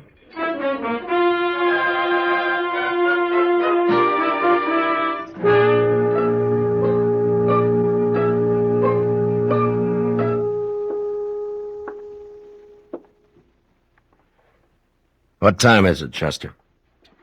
It's 7:45, Mr. Dillon. Yeah, the time's dragging. Yes, sir. It's still an hour and 15 minutes till that train leaves. What difference does it make? You're not going to be on it. Neither one of you are. The way I'm figuring, Jack, we'll all three be on it. You wait and see. You'll never get to that train. My brothers will take care of you. They don't seem to be in any hurry about it. You wait. I sure do wish I hadn't had such an uneasy hunch about this trip. Forget it, Chester. They'll stop you.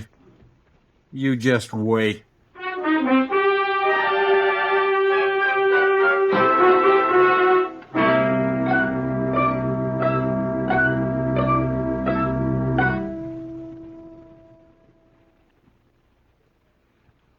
It's only 8:15. Mr. Dillon seems to be going slower all the time. Adds up, though. Won't be much longer now. 45 minutes.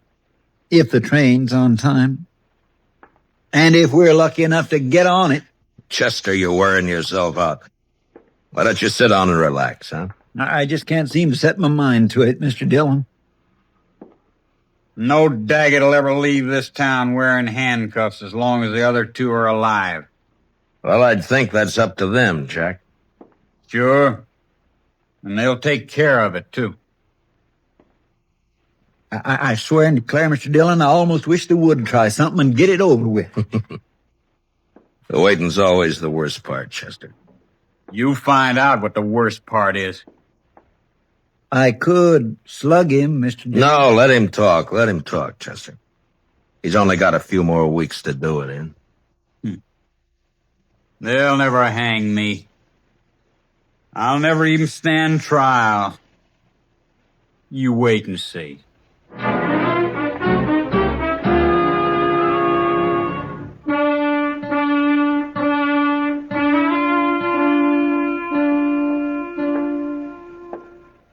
Chester? It's 8:30 exactly, Mr. Dillon. All right. Let's get started. A little early, isn't it? Won't take that long to walk from here to the station. It might if we have trouble. Yes, sir, I guess it might. You'll have trouble, don't you worry about that. Jack, why don't you get on a new subject? How are we going to take him, Mr. Dillon? Just drag him? If he wants it that way. Otherwise, he'll walk handcuffed to my left wrist. Keep him covered, Chester. I'll unlock these cuffs and get him loose from the bed. Yes. Dillon, you're smart. You leave me here and run while you still got the chance. Well, I've never been smart enough to run yet. Stick out your right wrist. All right. On your feet. Come on. You can put your gun away, Chester. Starting now, he's only going where I go. Now, come on, Jack. We got a train to catch.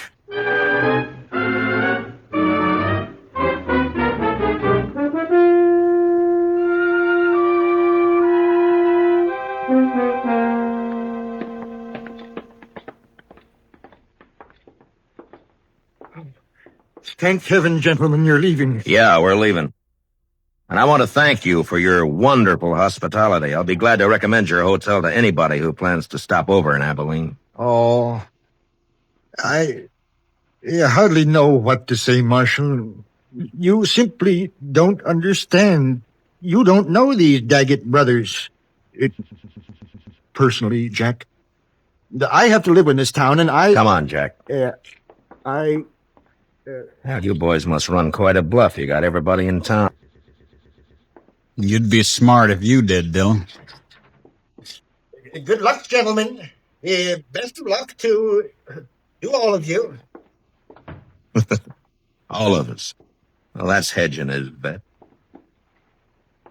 But there, Mr. Dillon, not a soul on the street. Quiet as a graveyard. Yeah.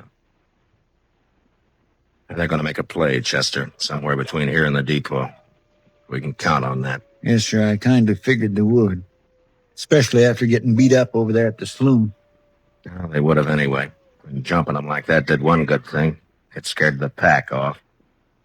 At least we only have to worry about the Daggets, not a mob. You think it's a mob by the time... Now, from here on, you keep your mouth shut. If you don't, so help me, I'll slug you and drag you to the depot.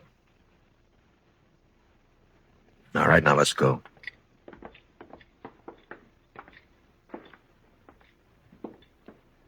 Yes, sir, not a soul. I never thought I'd see the main street of Abilene deserted at this time of night. It's not deserted, Chester. They're inside, behind the shutters. But at least they're staying out of it. I wonder if coyotes are as lonesome as they sound, Mr. Dillon. They couldn't be, Chester. Watch that left side up ahead of us, sir. It's pretty dark along there. Yes, sir. They might jump us from behind. I don't think so. Too many people watching. They gotta keep up their reputation. I hope you're right. Chester, there at the corner of the bank, somebody moved. Across the street, too. In the shed. Take the one in the shadow, Chester. Yes, sir. There's one down, Chester.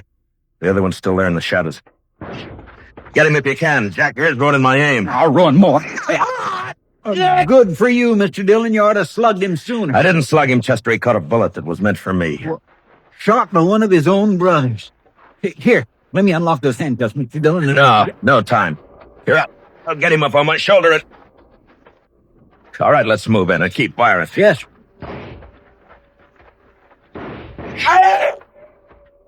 Hold it, Chester. I guess we got the other one. Here, let me get him off my shoulder. Get these handcuffs off.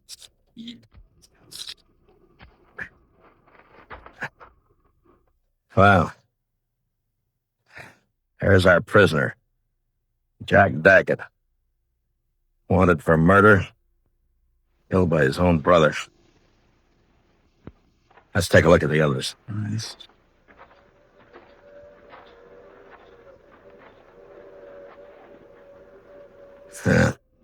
Three men dead. Look down the street there, Mr. Dillon. They're all starting to crawl out of their hole. Sure. They're all on our side now. Oh, come on, Chester. The train's coming. We gotta get on it and get out of here. Yes, sir. Let Rourke clean up this mess. He ought to be good for something. That sounds more lonesome than the coyotes. Gives a man the creeps. Yes, sir, it sure does. Well, you were wrong about that hunch of yours, Chester. It wasn't us. Not this time.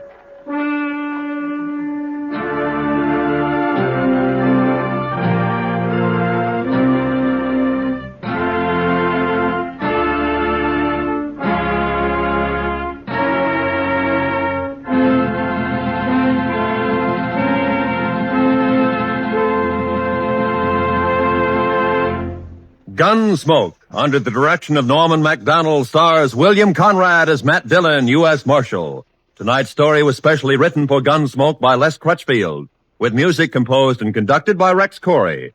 Featured in the cast were Sam Edwards and Barney Phillips, with John Daner, Tom Tully, Larry Dobkin, and Jim Nusser. Parley Bear is Chester. Gunsmoke is heard by our troops overseas through the facilities of the Armed Forces Radio Service. Join us again next week as Matt Dillon, U.S. Marshal, fights to bring law and order out of the wild violence of the West in Gunsmoke.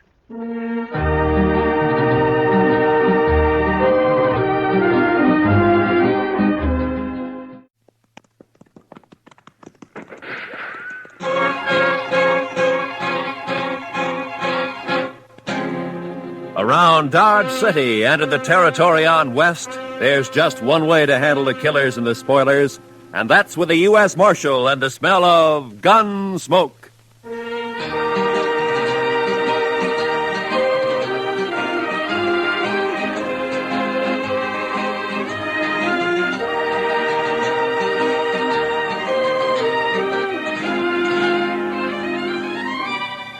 Gunsmoke, starring William Conrad. The story of the violence that moved west with young America. The story of a man who moved with it. Matt Dillon, United States Marshal.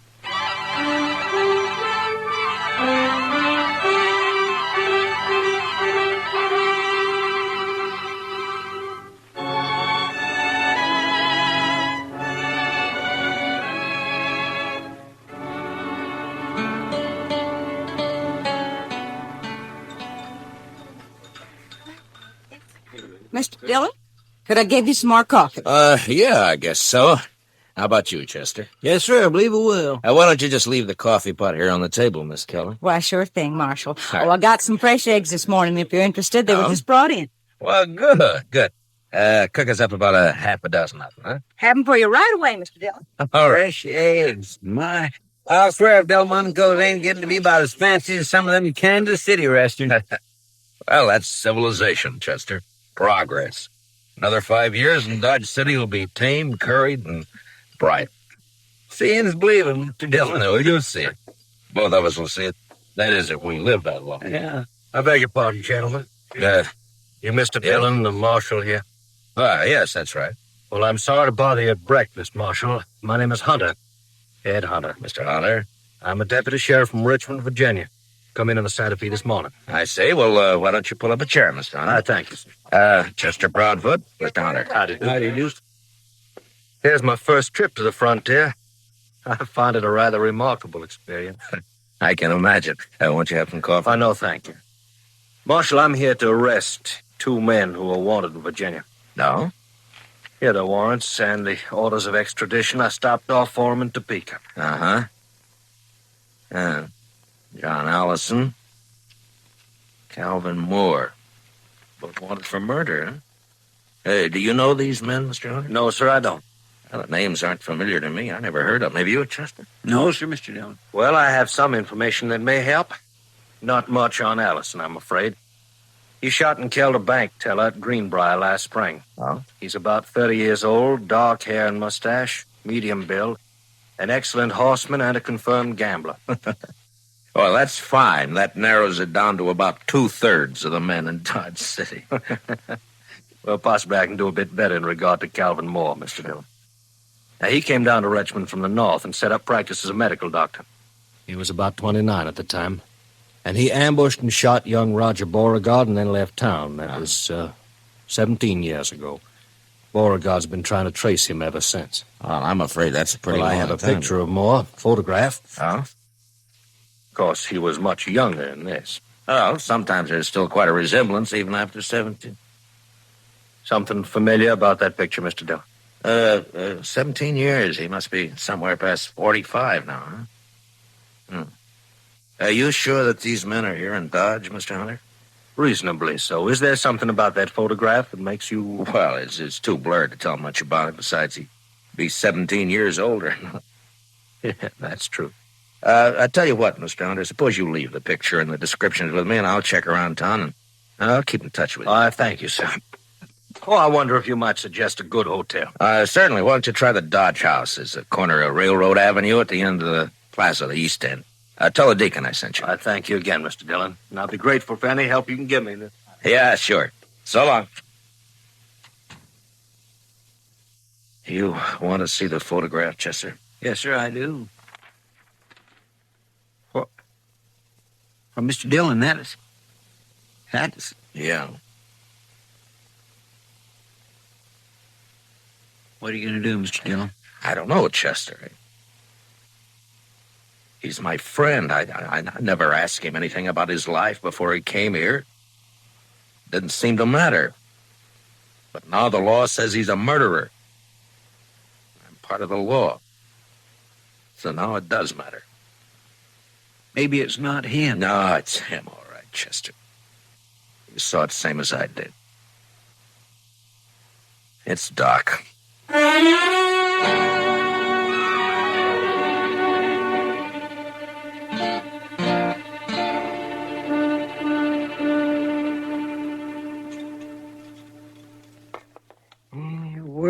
Work. This is the first chance I've had this week to clean a few instruments properly. Gunshot wounds. Oh, man.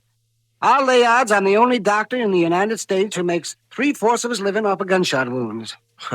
That's a rough country, Doc. Yes, indeed, it's a rough country. Maybe you ought to have stayed back east. Yeah, see, broken bones, babies, and gunshot wounds. Well, I wouldn't know the first thing about a good civilized case of gout anymore. What part of the East did you come from, Doc? See, I went to medical school in Boston. I studied consumption, colic, liver complaints. Never had a case of liver complaint in all the time I've been here, though. No, I guess that kind of thing is more common down south, around Richmond, Virginia, for instance. Huh? Man, stop beating around the bush. You've got something on your mind, and it's bothering me. Look, Doc, a deputy sheriff from Virginia came in on the morning train. He's got a warrant for murder against a man named Calvin Moore. He's got a photograph of Moore taken 17 years ago. Would you like to look at it? All things are taken from us and become portions and parcels of the dreadful past. Are you Calvin Moore? It wasn't murder, Matt. They said it was murder, of course. The Beauregards were an important family. Would you like to tell me about it? Oh, not much to tell, man. I'd been in practice in Richmond about a year. There was a girl. Beautiful. With spirit and fire and that soft radiance that only Southern girls seem to have. Me, that was so long ago. I've been in the South myself. Roger Beauregard and I were both courting this girl. He was a typical Virginia gentleman, hot-headed, used to having his own way. He started threatening me, warning me. I laughed it off. Then one day I was coming back from a case, and I ran into Roger on a country road. He had a pair of dueling pistols, and he challenged me. But well, that's not a crime, Doc. That's self-defense. It's not a crime here anyway. Well, I tried to talk him out of it, but he was crazy mad. He shoved one of the pistols in my hand, and he pulled back on his horse, and he leveled his gun. I had no choice. We both fired.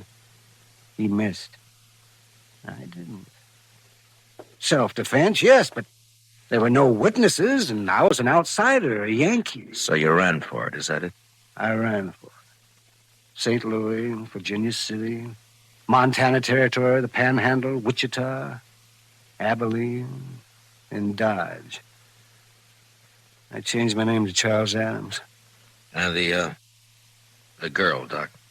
What happened to her? I waited for her in St. Louis. We were married there. 2 months later, she died of typhoid fever. Hell, you never know. No matter how much you figure you understand somebody, you just quite never know. I can't go back there, Matt. I've got no defense. I'd mean prison. I'd rot in prison. I won't go back, Matt. Now, Doc. Look, Hunter is here after 2 prisoners. I got no right to my own rules, to go after one man and keep the other one covered. I always figured that the only kind of law that would work out here is an honest law. What are you going to do? Doc, I don't know.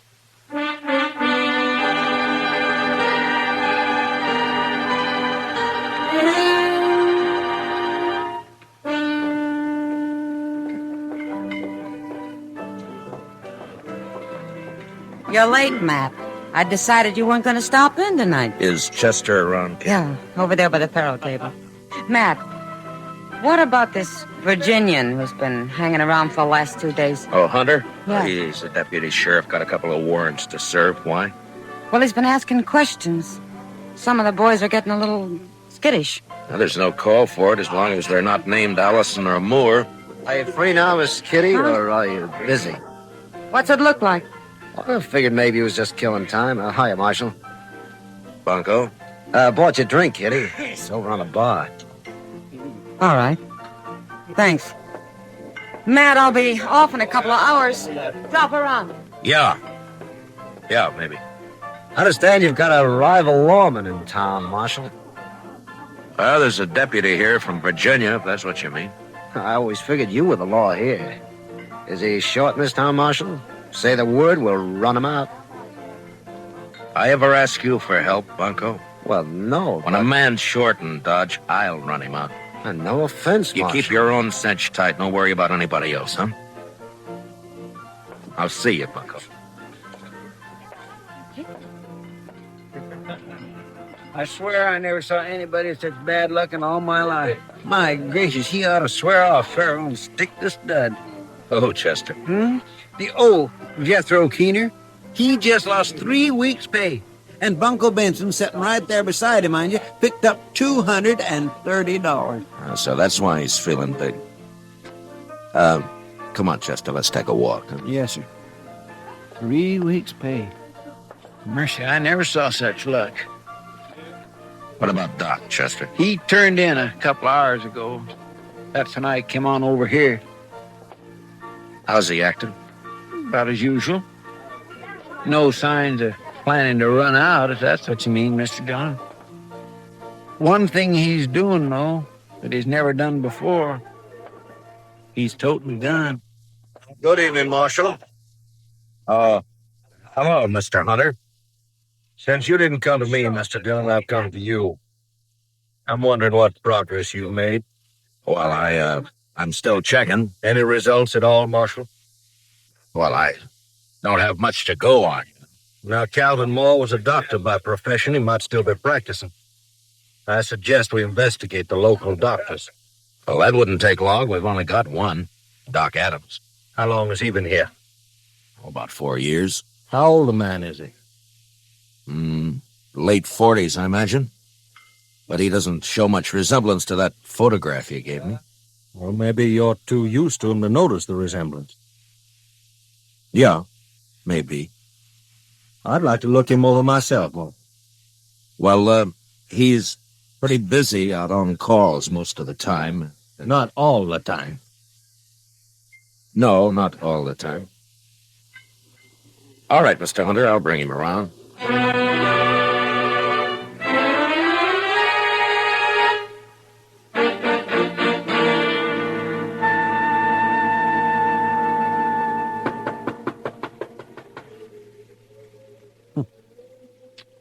That's funny, Mr. Dillon. Yeah, he should have answered by now.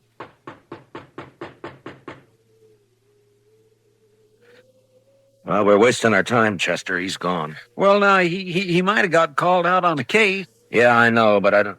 Hey, what? That was across the plaza, down toward the Dodge House. Come on, Chester.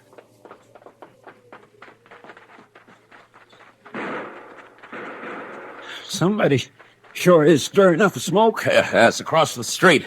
Edge of the railroad yards, I think.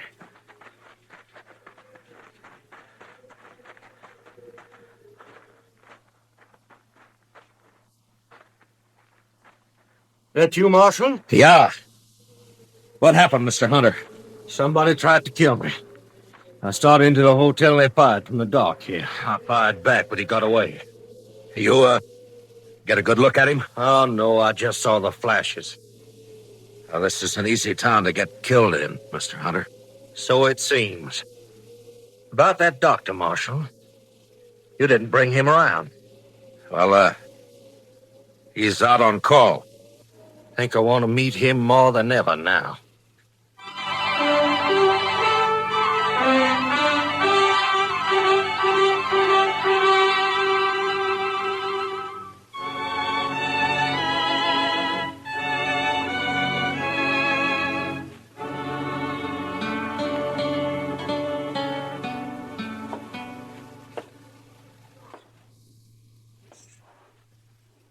What time is it, Chester? 2:15 a.m., Mr. Dillon. Yeah.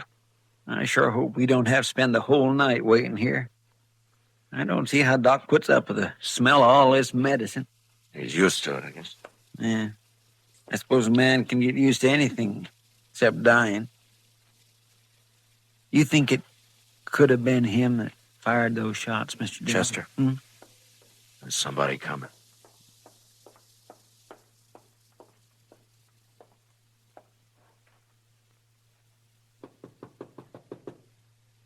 I'll get it.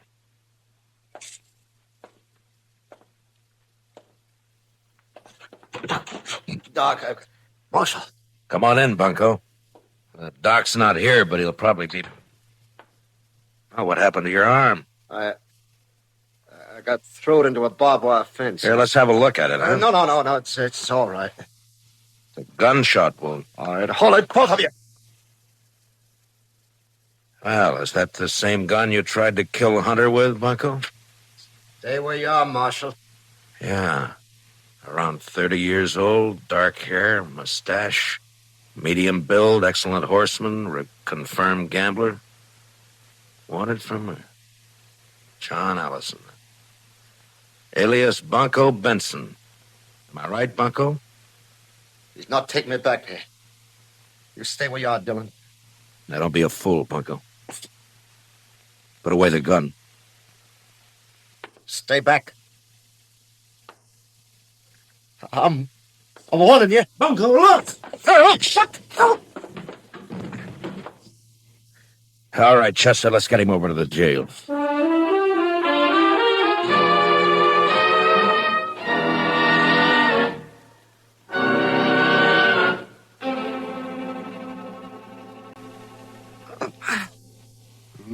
Just hold still now, Bunker. Just one more second. I'll have hold that bullet now, and then we'll just... there. Now, add that one to your collection, Matt. Well, I'll make Hunter a present of it. It wasn't bad shooting to be firing in the dark at a gun flash. You'll never get me back to Virginia. Now, hold still, Bunker. I'd expect a man to tie a bandage with your arm waved around like a mare's tail in fly time. See, how'd you know he'd come to my office, man? I didn't, Doc. We were waiting for you. Oh, I see. There we are. No. That ought to stop the bleeding. Don't loosen it up, baby. And you'll live to hang yet. Don't worry about my hanging, Doc. I'll outlive you. But in view of the circumstances, I'd say the odds are about even. Well, Matt, shall we adjourn to the front office? Yeah, come on, Doc. Lock the cell, will you, Chester? Yes. Well, I turned in at 10 o'clock tonight. Got 1 hour's sleep. They called me over to Mrs. Behan's. She thought her baby was on the way. False alarm, of course, usually is the first step. And I got back and I came straight over here. Doc, you were wearing a gun earlier today. What'd you do with it? Oh, I put it back in the drawer where it belonged. I realized I was acting like a fool. Was that where you were waiting in my office? Somebody had tried to kill Hunter, and you thought... Look, Doc, I've tried to think of some way out of this. A way out for both of us. I got one man under arrest back there now, and I can't rightly set myself up as a judge and free the other man. I even hoped you'd cut and run for it. You'd get away if you did, you know. Hunter doesn't know the country. I've been running for 17 years, Matt, and it's still caught up with me. I'm too old to run any farther. What are you going to do? I'm a lawman, Doc, right or wrong. Well, then, guess I'm under arrest. Huh? No, I didn't say that. I just said that... Is Doc Adams here? There's a... Oh, there you are, Doc. Yes, what's the trouble? The fellow over in the railroad yard's asleep on the track. He was drunk, I guess. They were switching cars. You better come, Doc. He's awful bad.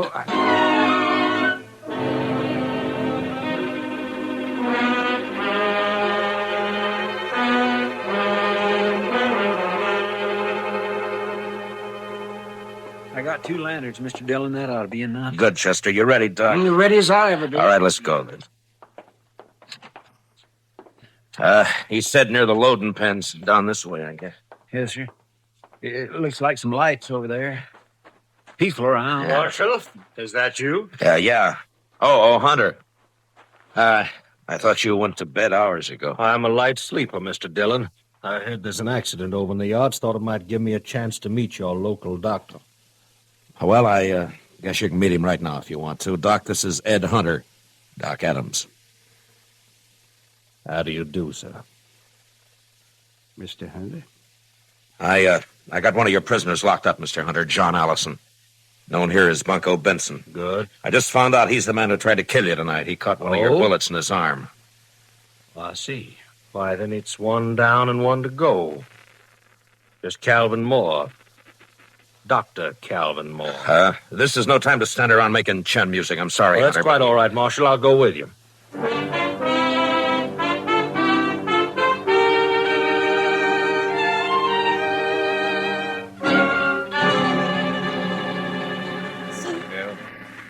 Will you pardon this, please?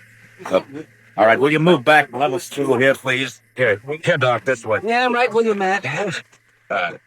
Please stand back now, will you? Give Doc a chance. Yes, please, if you please, just stand there.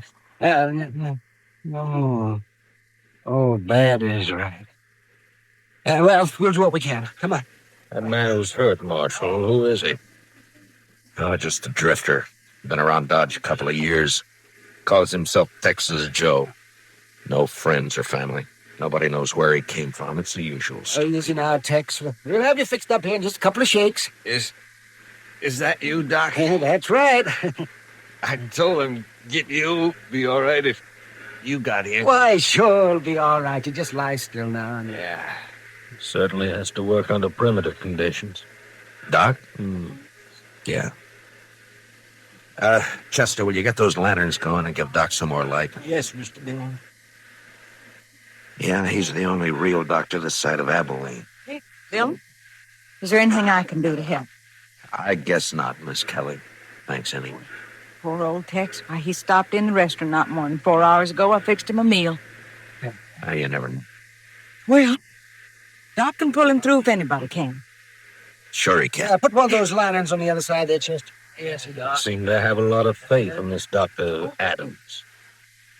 They've got reason to, Mr. Hunter. Matt, could you give me a hand? Oh, yeah. Yeah, sure. Lift his head up just a little bit there, Matt. Yeah, very. Not much of a chance. All I can do is make him comfort. Marshal Dillon. No, don't try to talk, Texie. You're going to be all right. You've been decent to me, Marshal. Just a bum, but you treated me square.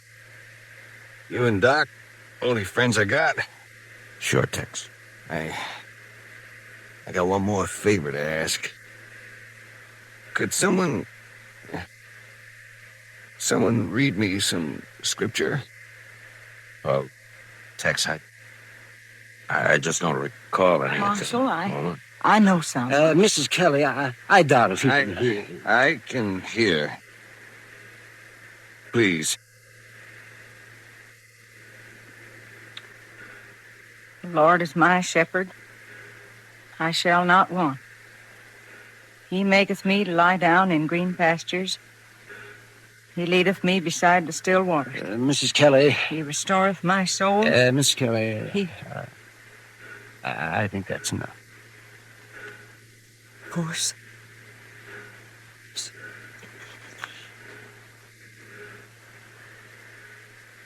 Well, can't win them all, I guess. No, you can't win them all, Doc.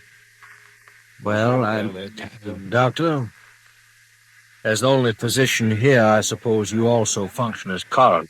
That's right. This man will be buried in the name of Texas Joe. Don't you worry about that. Boot Hill is full of men buried under nicknames. In this country, we... Doc! Doc, I just came to... Oh. What, Kitty? Oh, Doc, I've been sitting up with Mrs. B, and you left too soon. She needs you over there right away. Well, then it wasn't a false alarm. No. All right, Kitty, I'll be there just as quick as I can, but... Well, as soon as I... Kitty, you go on back over and do what you can for her, huh? Doc will be along. Oh. All right, Matt, but you better hurry.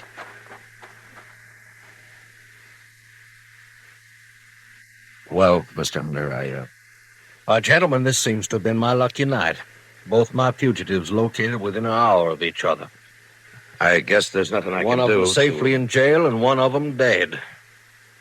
What? Didn't you notice the resemblance, Marshal? That Texas Joe there, he's obviously the man in the photograph. I saw it immediately. Well, Mr. I hope Hunter, you'll take all the necessary steps to see that he's buried under his real name, Calvin Moore. His death, of course, closes the case, and I'll be leaving for Virginia with my other prisoner tomorrow. Well, Mr. Hunter, I just don't know what to say. Now, I'd say it's no time to stand around making chin music, Dr. Adams. You have a patient waiting, and this town seems to depend on you. Well, of course, but... Hey, you got work to do, Doc. And, Doc, make sure it's a boy. Huh? Well, I'll do my darndest, Matt. Yeah. Well, good night, gentlemen. Good night, Doc. Good night, Doc.